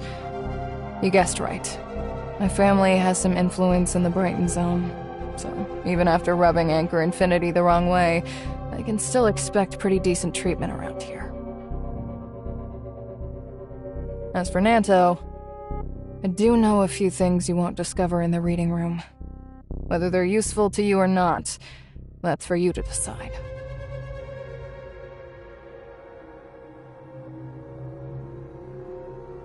Why are you so hung up on that name? I promise I'll think about it, but right now I really can't remember where I've heard it.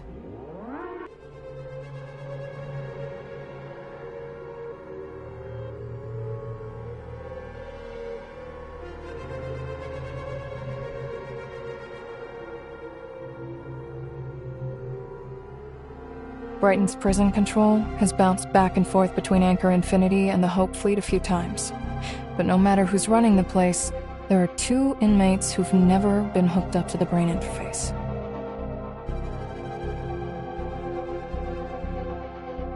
$30637, an old man whose real name no one knows, and Steven.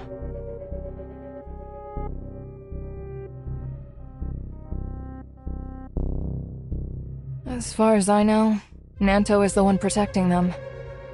30637 actually went through a brain interface interrogation back in the day. But he was a tough nut to crack. The machine couldn't access his subconscious. After he joined Anchor Infinity, Nanto interrogated 30637 and supposedly pried a trove of vital intel from him. With that, Nanto cut a deal with 30637. Guaranteeing he'll never be put in the brain interface again. Steven is even more perplexing. He was framed and taken in because of his role as a specially appointed Apex scholar researching Iden history. Also, there were suspicions that he leaned toward the homecomers. As soon as Steven was jailed, Nanto saw to it that he got special treatment. No sessions in the brain interface, and no hard labor. Back then, Nanto was already Rafa's trusted confidant, and whoever happened to be running the prison was happy to grant him that courtesy.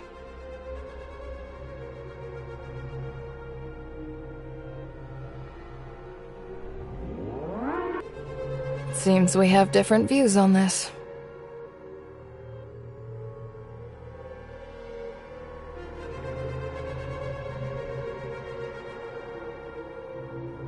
He's keeping a secret. A colossal one that might be tied to Bagus. The very person you've been chasing so relentlessly. And those 2 he's singled out for protection, they're your lead.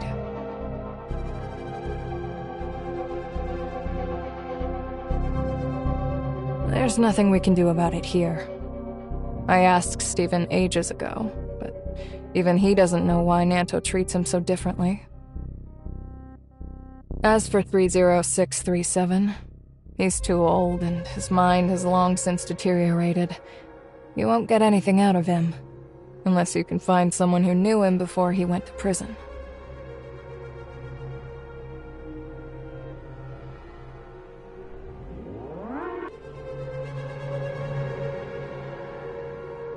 Didn't you say that even locked up here in Brighton Prison, you could still cause trouble for Anchor Infinity? I'm sure you can handle this. All this talking's making me thirsty. Let's go.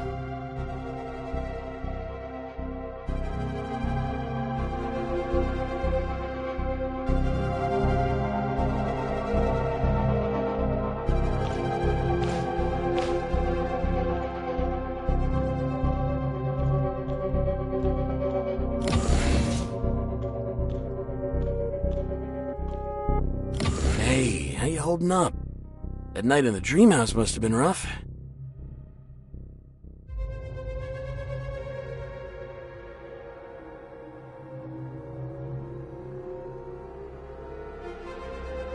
Yikes. You were pretty careless. I found out over breakfast that Laurent and Lelouch were cremated last night.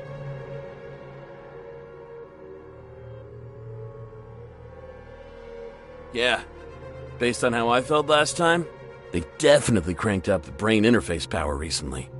Look, my hands are still shaking. If I had to go in again, I'd be dead for sure.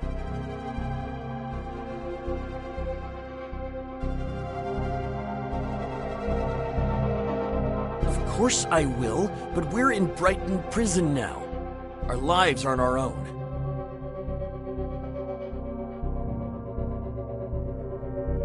Last year, when Lana's servers were being updated and computing power was scarce, Anchor Infinity came up with all sorts of excuses to throw people in prison and put them through brain interface interrogations.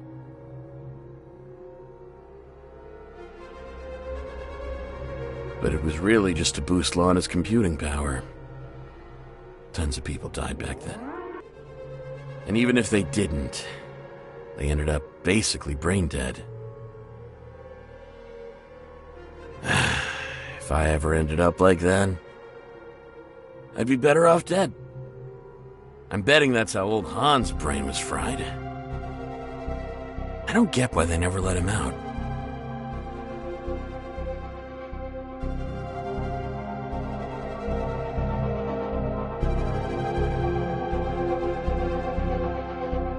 True. You're in way better shape than I am. Everyone who went in with you is dead, but you've still got plenty of fight left in you. I wish I was more like you.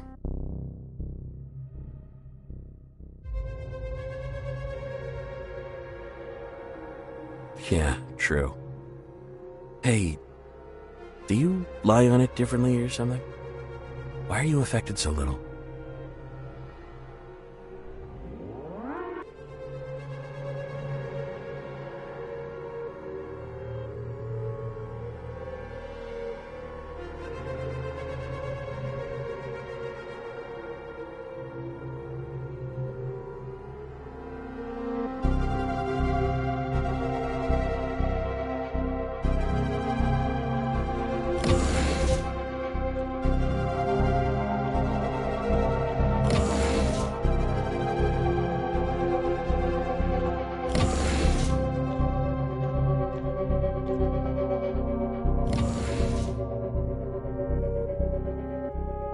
I sent him away so we could talk.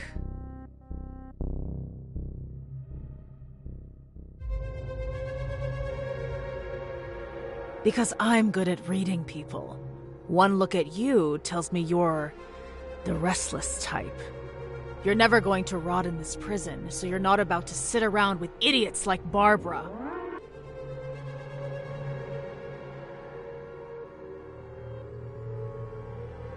Don't you want to know why Laurent died so soon?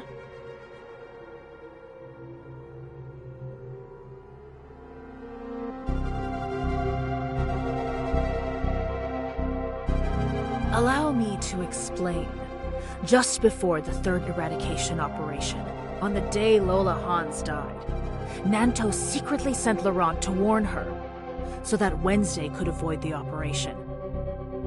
But Laurent, driven by selfish ambition, murdered Lola Hans and pinned it on the Hope Fleet, igniting a conflict between the pirates and Anchor Infinity in the hope of profiting from the chaos.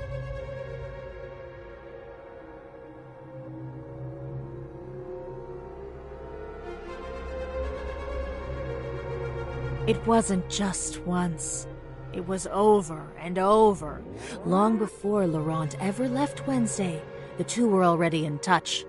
Wednesday is still around mostly because of his help.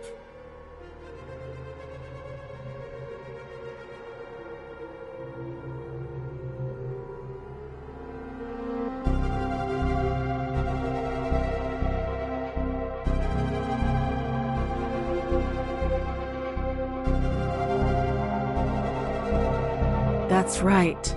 But don't go thinking he's a good guy. Anchor Infinity just wants the pirates and the Hope Fleet at each other's throats forever. Whenever one side starts to crumble, they prop it back up. To Nanto, Laurent was nothing but a useful lapdog. If he ever dared to disobey, his master would put him down and get a new one.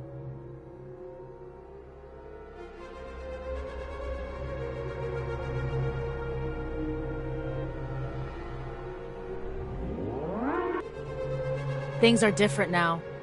It wasn't until I landed in prison that Laurent told me everything. I can stomach being a heinous pirate, but I'll never be some lapdog you can tease with a dangling bone. Laurent got exactly what he deserved, and I'm happy about it. But Nanto still hasn't had his reckoning, and I've never despised anyone more in my life.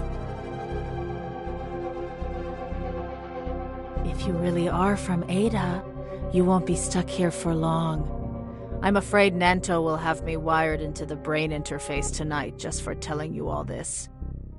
I have just one favor to ask.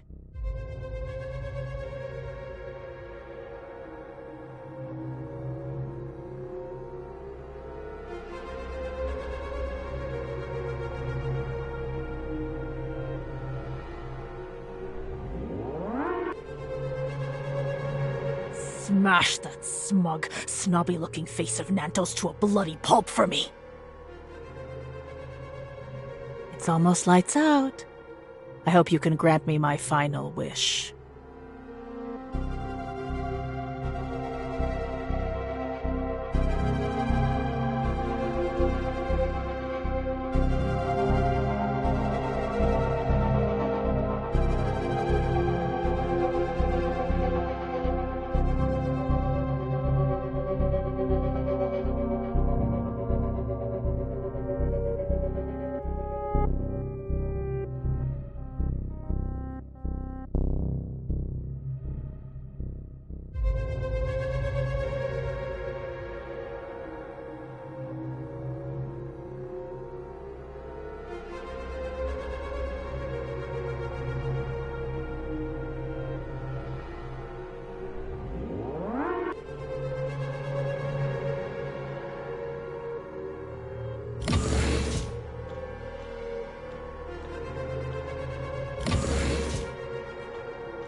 All recordings related to Prisoner 25925 from Odin's Tavern are here for you to review.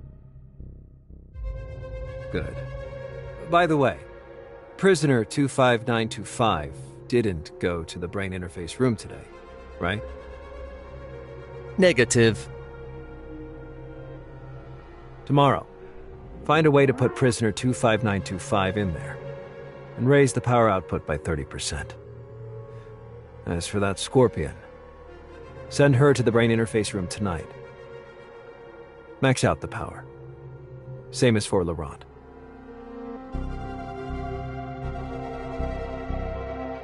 Affirmative. Is General Veronica's expedition still going smoothly? I am not authorized to initiate communications with General Veronica. Hasn't Lana been operating in the prison lately? You are not authorized to access information about Lana's operations.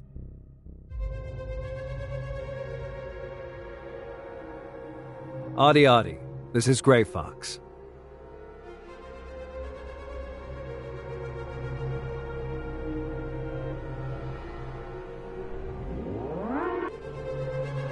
Please input password.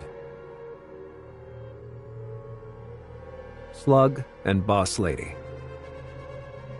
Hello, Mr. Nanto. Long time no see. This is Audie.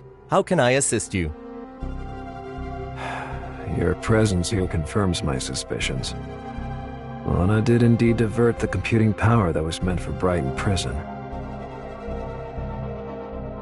Currently, only the standard surveillance systems at Brighton Prison are functioning properly.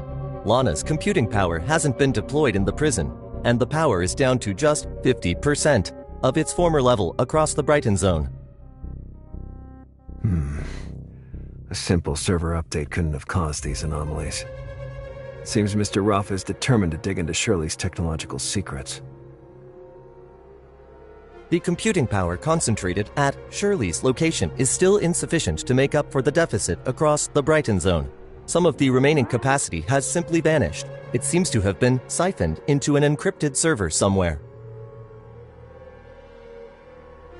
Based on our current intel, the encrypted server could serve one of three purposes. 1. Evolving a new Lana model. 2. Supporting a new large-scale construction project. It must be that new secret project arc. I'll begin investigating through Helix Bio later. Maybe I can locate her. Is there anything you need from me? Baggis, do you have any news? The Master remains silent. Now that's strange. How did Hycros' diplomatic representative and our Baggis become enemies? Guess we'll have to ask.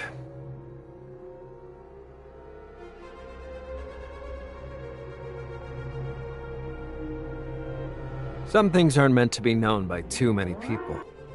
From now on, I ask, you answer. Don't test my patience. Do you intend to see Baggis dead?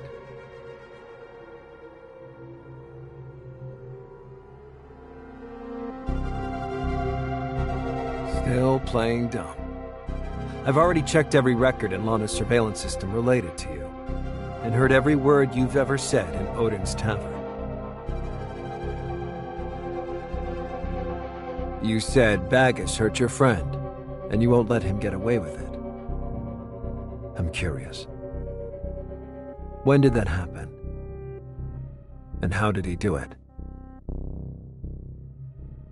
Was it in Kylo? Or on your end?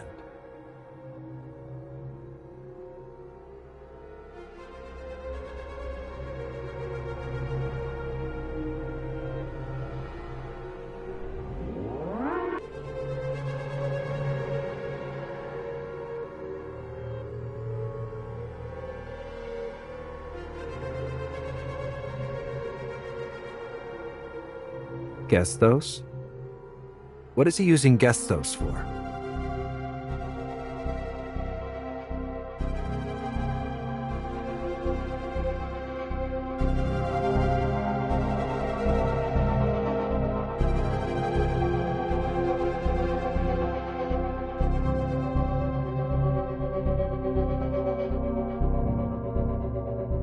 Yes, that's just like him.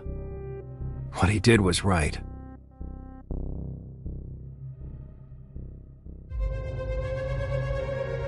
Whatever Baggis does, he must have his reasons. He owes me no explanation. My duty is to eliminate any future threats on his behalf.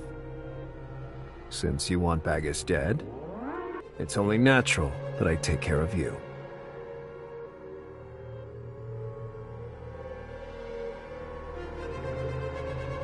Still mouthing off, huh?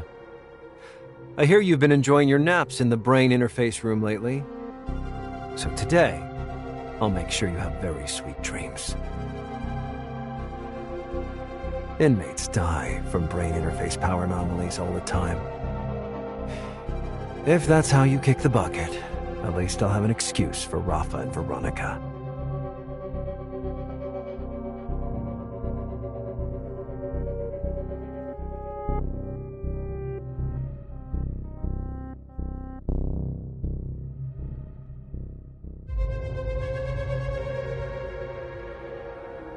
Source code.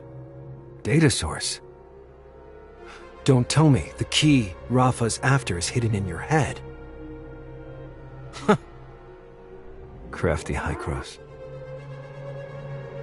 Are you so afraid I'll crank up the power and kill you that you're making up some source code in an attempt to blackmail me?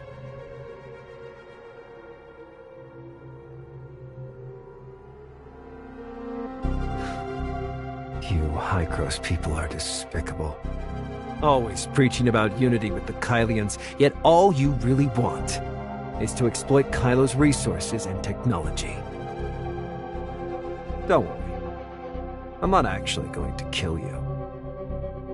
I still need you to help the Kylians return to Ida, so the worst that'll happen is you become a Hycros representative who obeys my every command.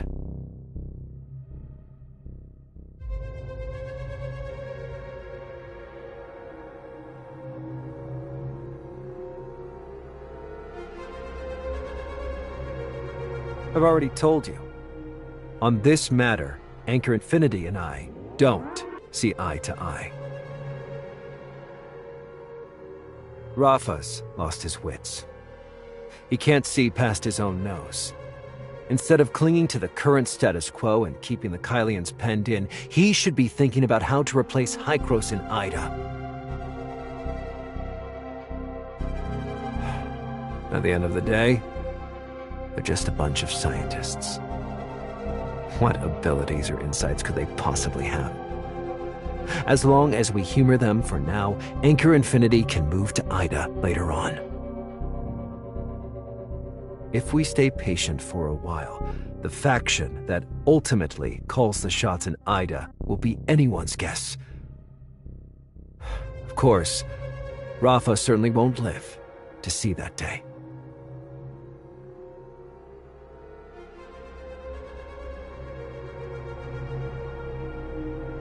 Head to the brain interface room and think it through at your leisure.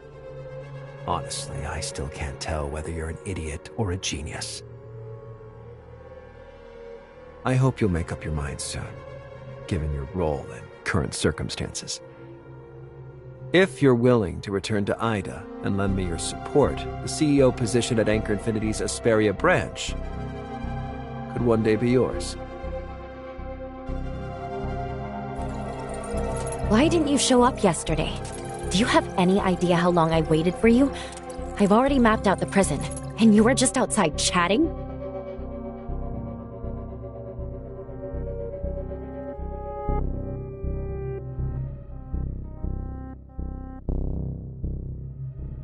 We might already be too late.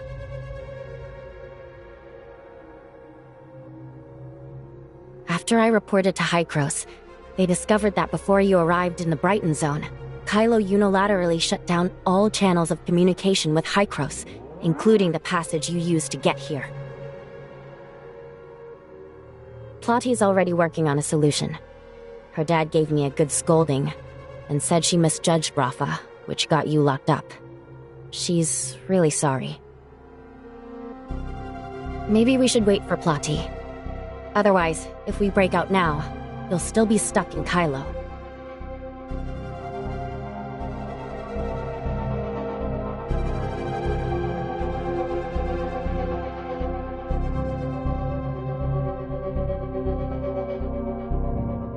Is Bagus somehow linked to Anchor Infinity?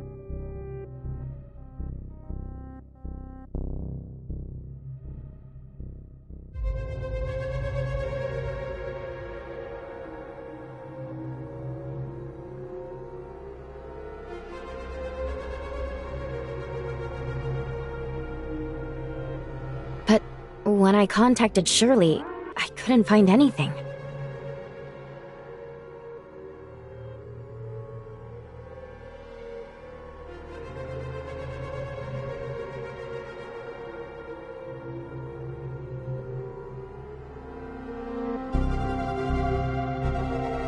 All it's doing is using more computing power. He shut down the channel to keep you from contacting Hycros. But if he thinks he can cut us off completely, he can think again.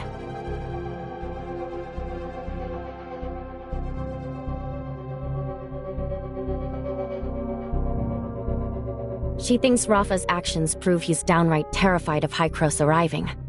She insists you find a way to escape, then get in touch with Hycros. She thinks Rafa's actions prove he's downright terrified of Hycros arriving.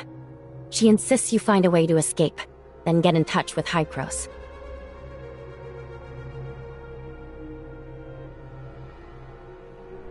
She did say she was sending someone, but the passage is closed now, and we have no idea when help will arrive.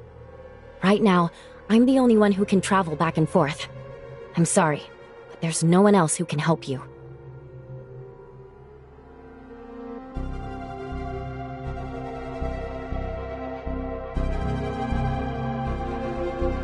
She barely has any computing power to tap into right now. The missing capacity seems to have been swallowed by a patch of space-time turbulence. I'm guessing she's working on some big plan that demands a lot of computing power. She's confident that Brighton Prison is escape-proof. It's wrapped in space-time turbulence, after all. There's still very little computing power allocated here, so for now, our jailbreak plan should be foolproof. I wanted to help you give Lindsys and the others a heads up, but every frequency linked to the Hope Fleet is under strict surveillance. Even a single message to Lindsys could catch Lana's eye if Hipper picks it up.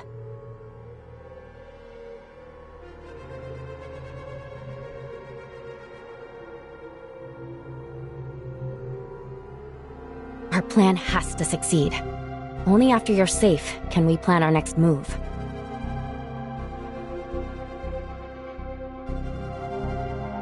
Then get some rest for now.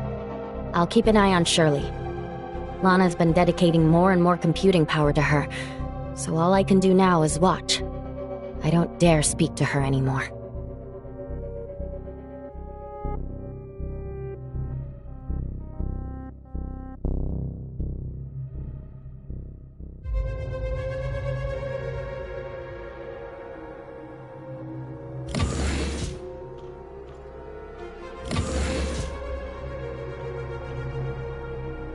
I've just remembered something about that guy you've been asking about, Bagus. Are you sure his name is Bagus?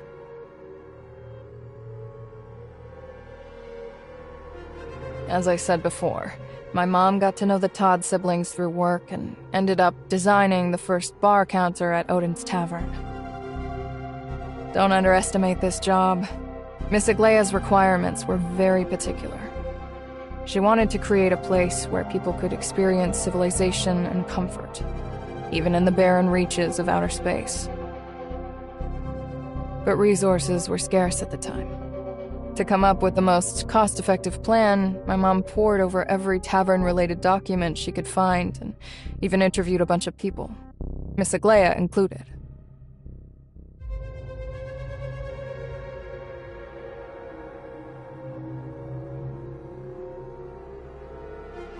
Why do you get so worked up when I bring him up? Be patient. My mom never met him, but Miss Aglaya mentioned him. Miss Aglaya regularly visited Odin's Tavern back when she was in Asperia, and its owner was a man named Bagus. She was actually on quite friendly terms with him.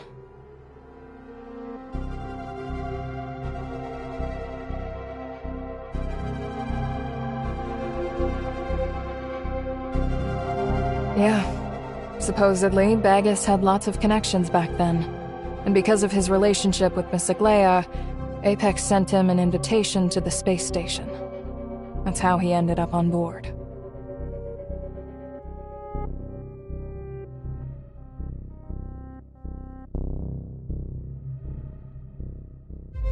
Well, unfortunately, his stasis pod was severely damaged in the explosion, and he didn't survive. My mom thinks Aglaya's plan to build Odin's Tavern was also a way of honoring her friend from another generation.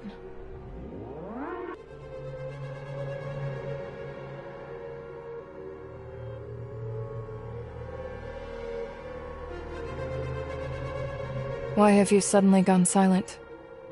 I finally remembered and that's your reaction?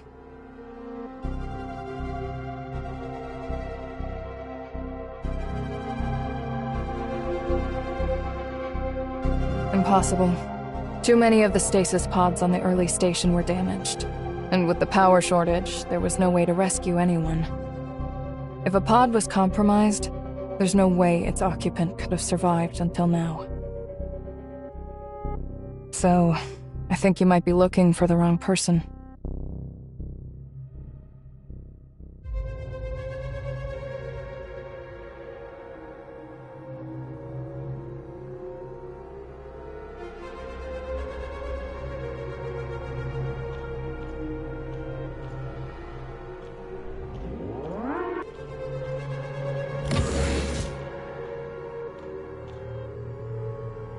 Lana's definitely pushing another update. This morning in the cafeteria, they said I was stacking the trays at the wrong angle. And once I'm done with my shift, I have to report to the brain interface room for punishment. Scorpion and Angel were hauled in last night, and they were already dead this morning. If I go in, I'm as good as dead. Is there anything you can do? Please, you have to save me.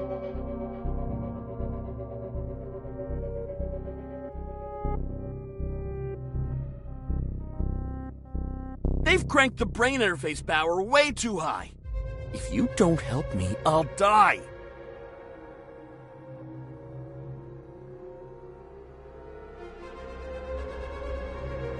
You survived 2 whole nights.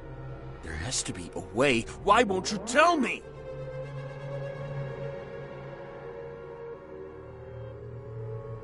Prisoner 11667, causing a loud disturbance and interfering with others' work. Punishment 1 night in the brain interface room. I'm finished. I'll never get out. No, I can finally get out.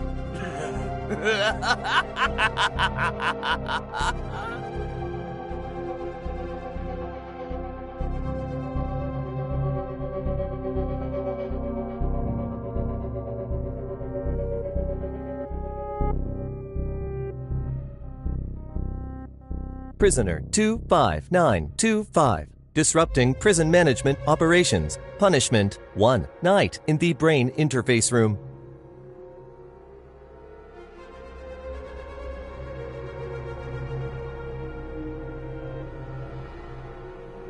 I've pulled the inmates' medical records from the past few days and made a few tweaks. With Lana's current computing power, there's no way she'll spot the inconsistencies. First, we'll forge your life readings. The system's monitoring you in real time. One jolt will knock you out, send your heart into arrhythmia, and stop it altogether. Don't worry, I'll control the voltage precisely. You'll pull through.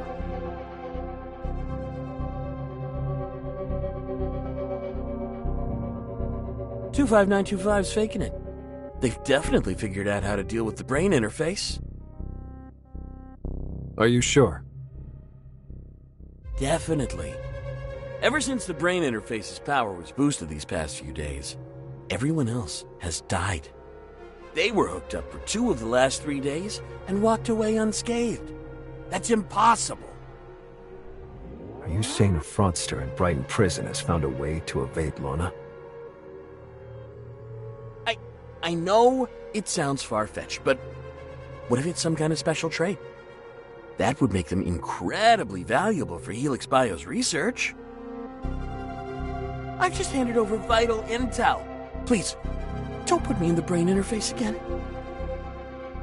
I'll verify it. If the facts are indeed as you say, then I'll spare your life.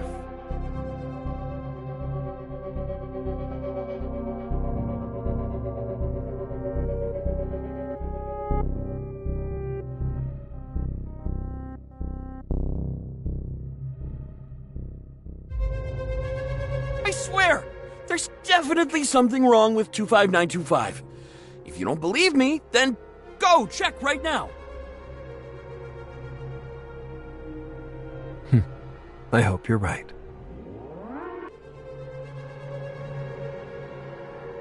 Heartbeat has returned to normal. Vital signs are stable, but consciousness remains impaired.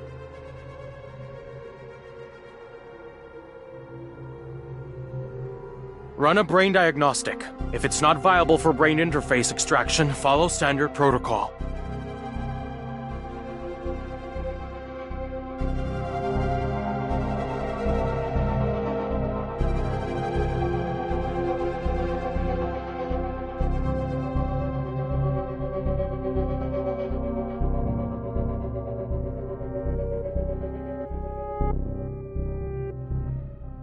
Affirmative.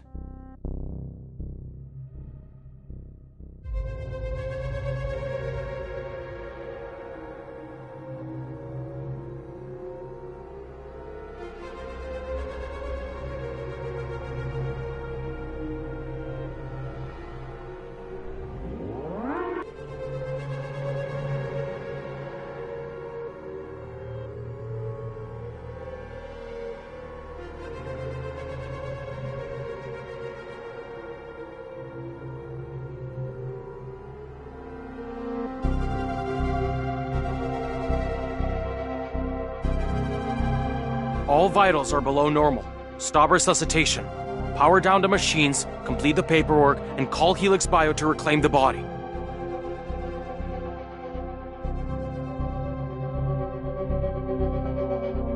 Affirmative.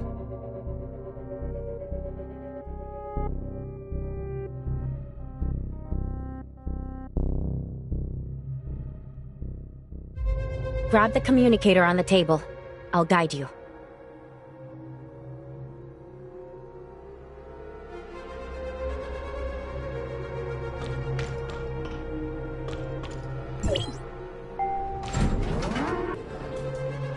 Nanto's here.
Project Astralis really ended so soon?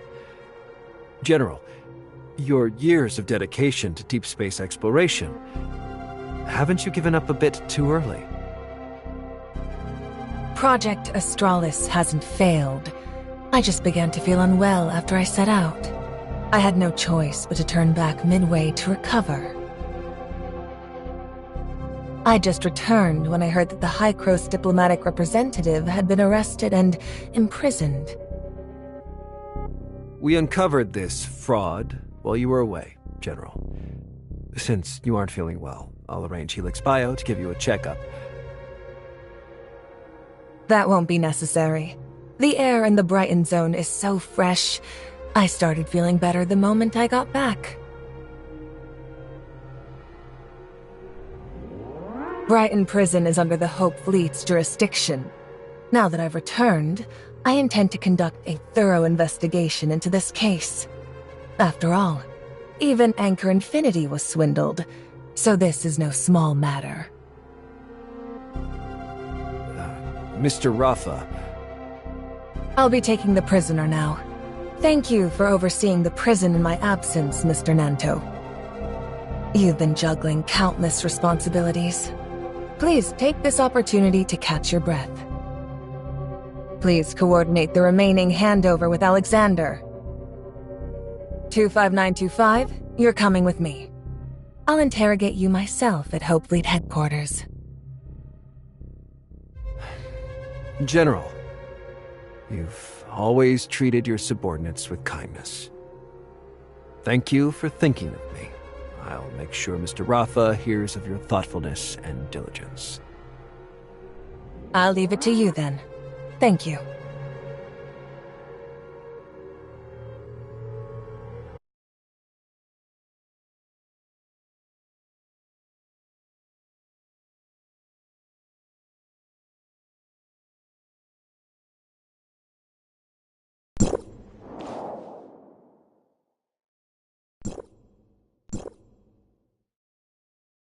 You must be terribly shaken after being imprisoned over a misunderstanding, diplomatic representative. This is my office. There are no surveillance devices here, so you can rest easy.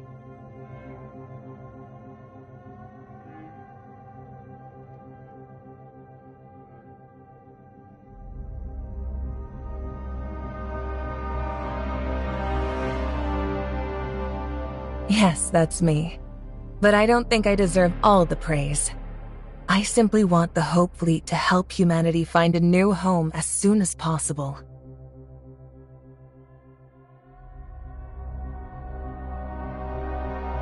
Our fleet has no shortage of officers like Hipper, brimming with idealism and courage.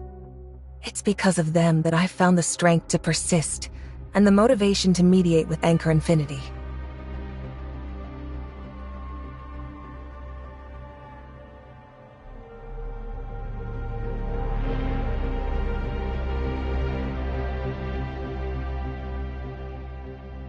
Nanto is young and hot-tempered. As far as I'm aware, all of this was his own doing while Mr. Rafa was unwell. Speaking of Mr. Rafa, I need to go apologize to him. After all, I wasn't able to carry out Project Astralis, which he supported despite everyone else's objections. I'll also help clear up the misunderstanding between you and Nanto.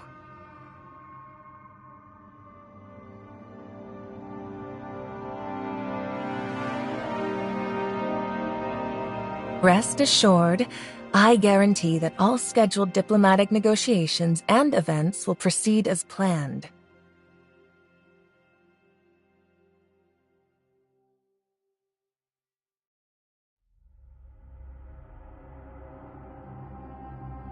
So, the High Cross diplomatic representative is just hiding out here, taking it easy?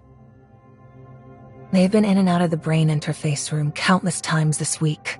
And having just gone through a major battle, it's perfectly normal to fall asleep after finally relaxing.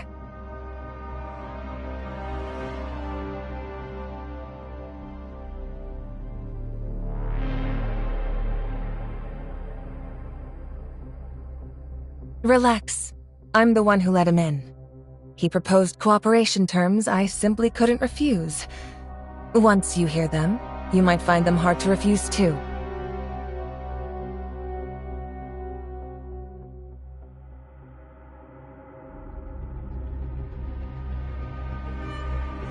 Cooperation has never been about shared ideals, only shared interests. You want to find Bagus, and so do I. You can't stand Rafa, and neither can I.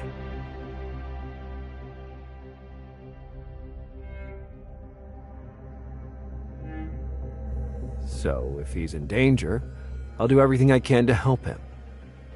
If you hate him so much, are you really willing to let him die at Rafa's hands? If you want to kill him yourself, then help me find him. I can leverage every privilege and connection I have in Anchor Infinity, and do everything in my power to get you any information you need.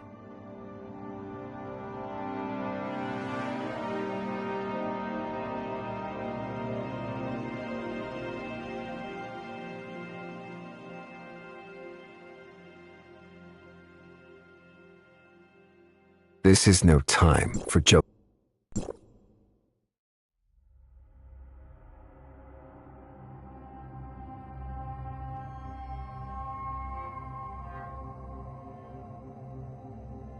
Bagus is in a predicament much like Shirley's.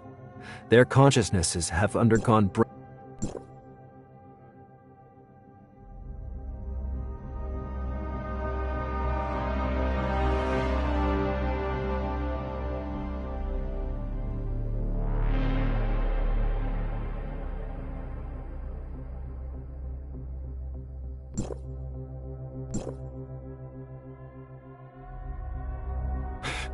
Now is not the time to be playing the enemy of my enemy is my friend games.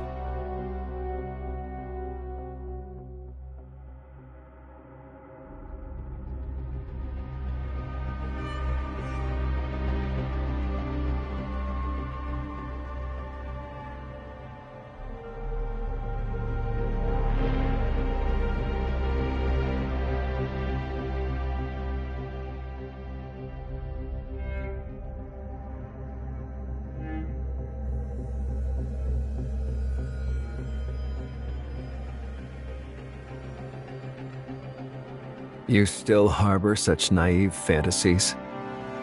Think back. Who framed you and had you thrown in prison? Smeared you as a fraudster, kidnapped Shirley for experimentation, and used you to murder the homecomers?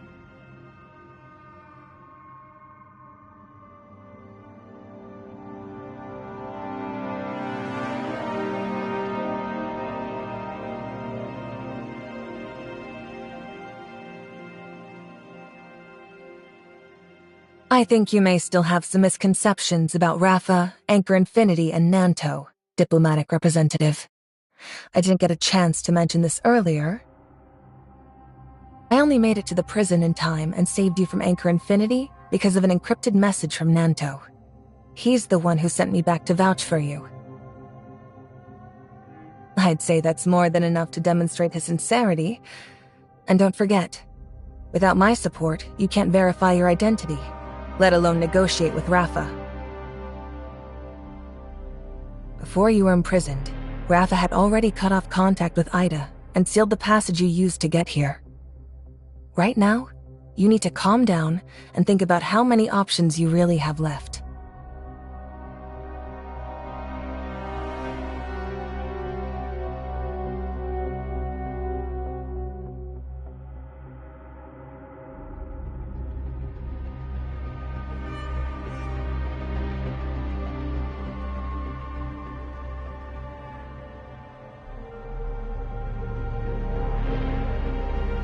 Nanto, the diplomatic representative has already made themselves perfectly clear. Cooperation requires good faith from both sides, and the support you gave to spring them from prison was plainly not enough. Then allow me to give you a deeper understanding of Rafa. He never cared about the Kylians. After Apex fell, Anchor Infinity became the sole power. And his habitat exploration plan is just a pretense to placate the Kylians. Odin's Tavern, which was built by Aglaia, was originally a contact network that Apex used to sponsor the homecomers. After Asurada's death, Rafa ordered me to keep Odin's Tavern running in secret, channeling whatever aid the pirates needed. This is Lana's strategy for Rafa. Impose authoritarian rule to drive the Kylians into piracy. Use those pirates to bog down the Hope Fleet. And finally, have the Hope Fleet crack down on the real homecomers.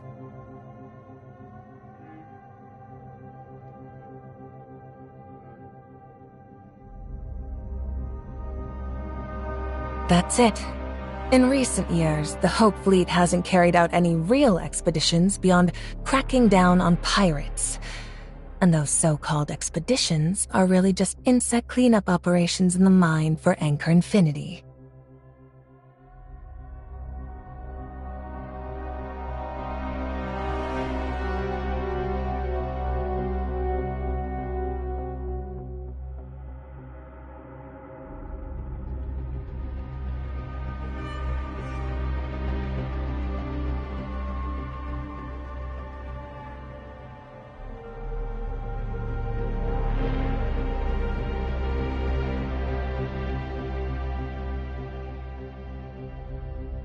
You can really pull that off?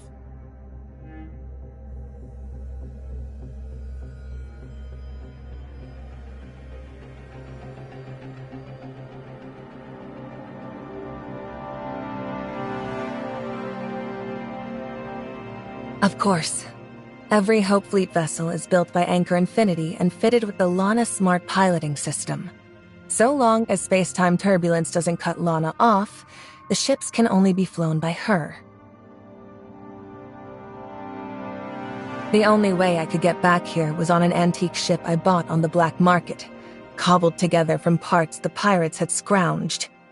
Since it wasn't equipped with Lana's system, I was able to safely land at Brighton Port.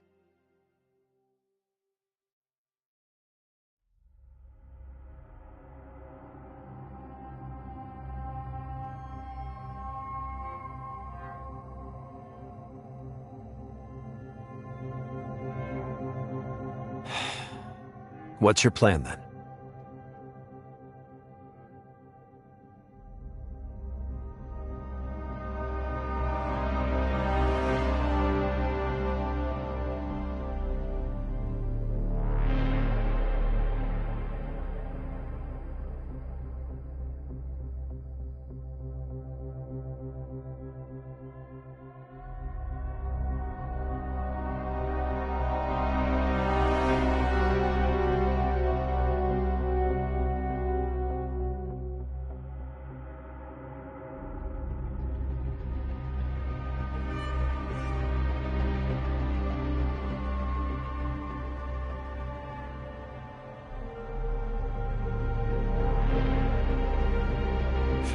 I can't possibly agree.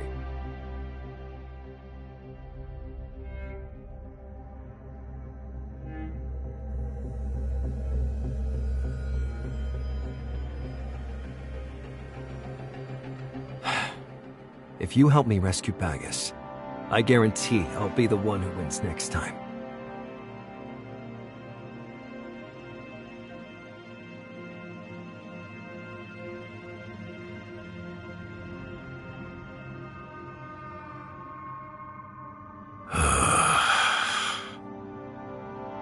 You need the representative's help to save Bagus. Once he's saved, they'll find out anyway. Revealing his identity now won't make much of a difference, will it?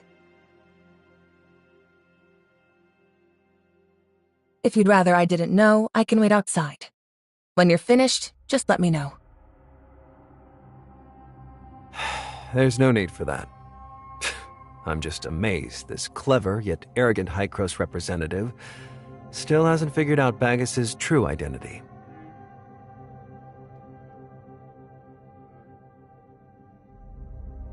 Lana's computing server is down, so she has no eyes on the prison, except at the key entrances and exits. To keep the prison under control, I have to temporarily stand in for Lana.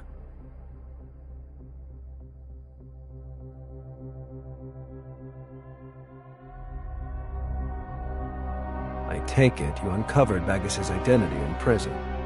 50 years ago, back in her homeland of Asperia, Miss Aglaia struck up a friendship that crossed generations with the founder of Odin's Tavern.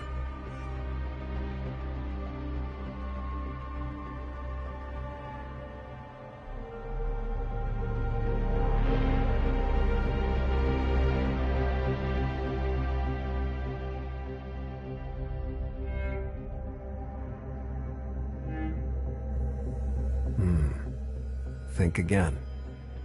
After Miss Aglaia boarded the space station, she rebuilt Odin's Tavern, both to comfort the Kylians, who were devastated by the disaster, and to preserve the memories of her hometown and childhood.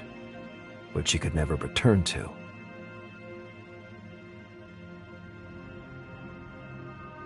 So, after Miss Aglaia was put into cryogenic sleep because of Starstone Syndrome, who took charge of Odin's Tavern?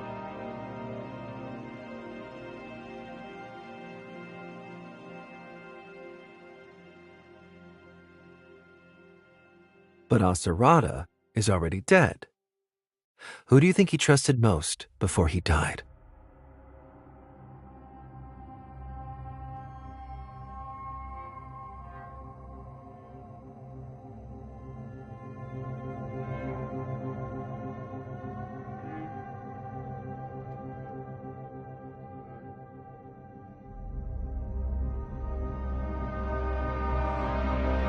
So you knew the Phantom's true identity all along. No wonder you linked me to his death so early on. But unfortunately, you hardly know him at all. At that time, he was suffering from Starstone Syndrome, and even the special medicine had no effect on him. Because of his poor health, he even cut back on attending the Apex meetings. By then, he no longer had the strength to play the Phantom. So he decided to put on the last act of his life, which he titled The Lone Assassin.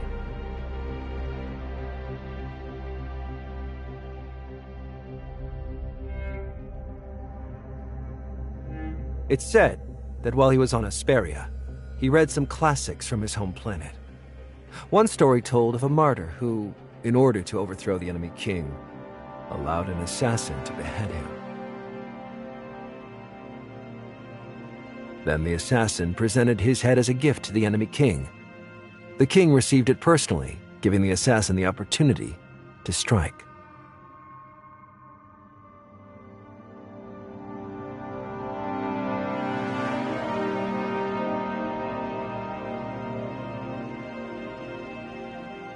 And the only person capable of driving him to such lengths is my aunt, Miss Aglaia Bagus, Aserada's sole blood relative and the founder of Odin's Tavern.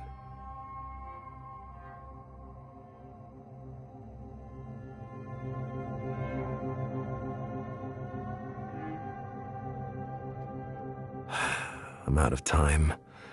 I need to return to Anchor Infinity and submit my report. I've said all I can. This is the greatest sincerity I can offer you. Then you can return for now. Give the diplomatic representative some time. I'll clear things up here.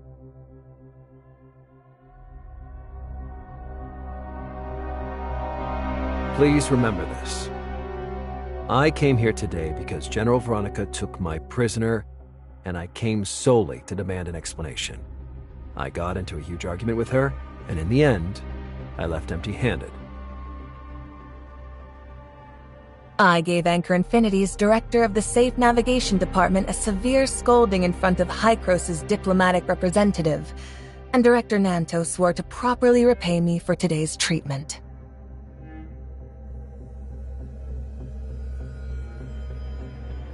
Of course.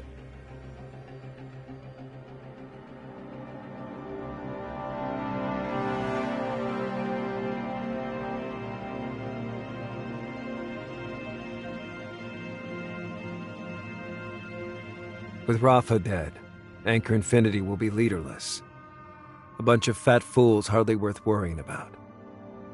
Soon enough, I'll control not only Anchor Infinity, but also the nearly completed Third City. Among the Todd family legacy, Odin's Tavern can unite all the pirate factions, and the Apex servers can store Lana after her source permissions are rewritten. Once Bagus returns, these will form the foundation for rebuilding order in Kylo. General Veronica, you are driven by boundless ambition and lofty idealism, intent on making the Hope Fleet live up to its name under your command. But if you take the helm of Kylo, the strain of long-range expeditions will inevitably bleed it dry. Diplomatic representative, neither you nor Hykros are worth trusting. For now, I have no choice but to rely on you. But the moment Lana is back under Apex control, I won't let you lay a finger on Kylo ever again. When that day comes, history will chronicle everything that has taken place in this stretch of space. Everything that belongs to the Kylians. The history of Kylo must be written by our own hands.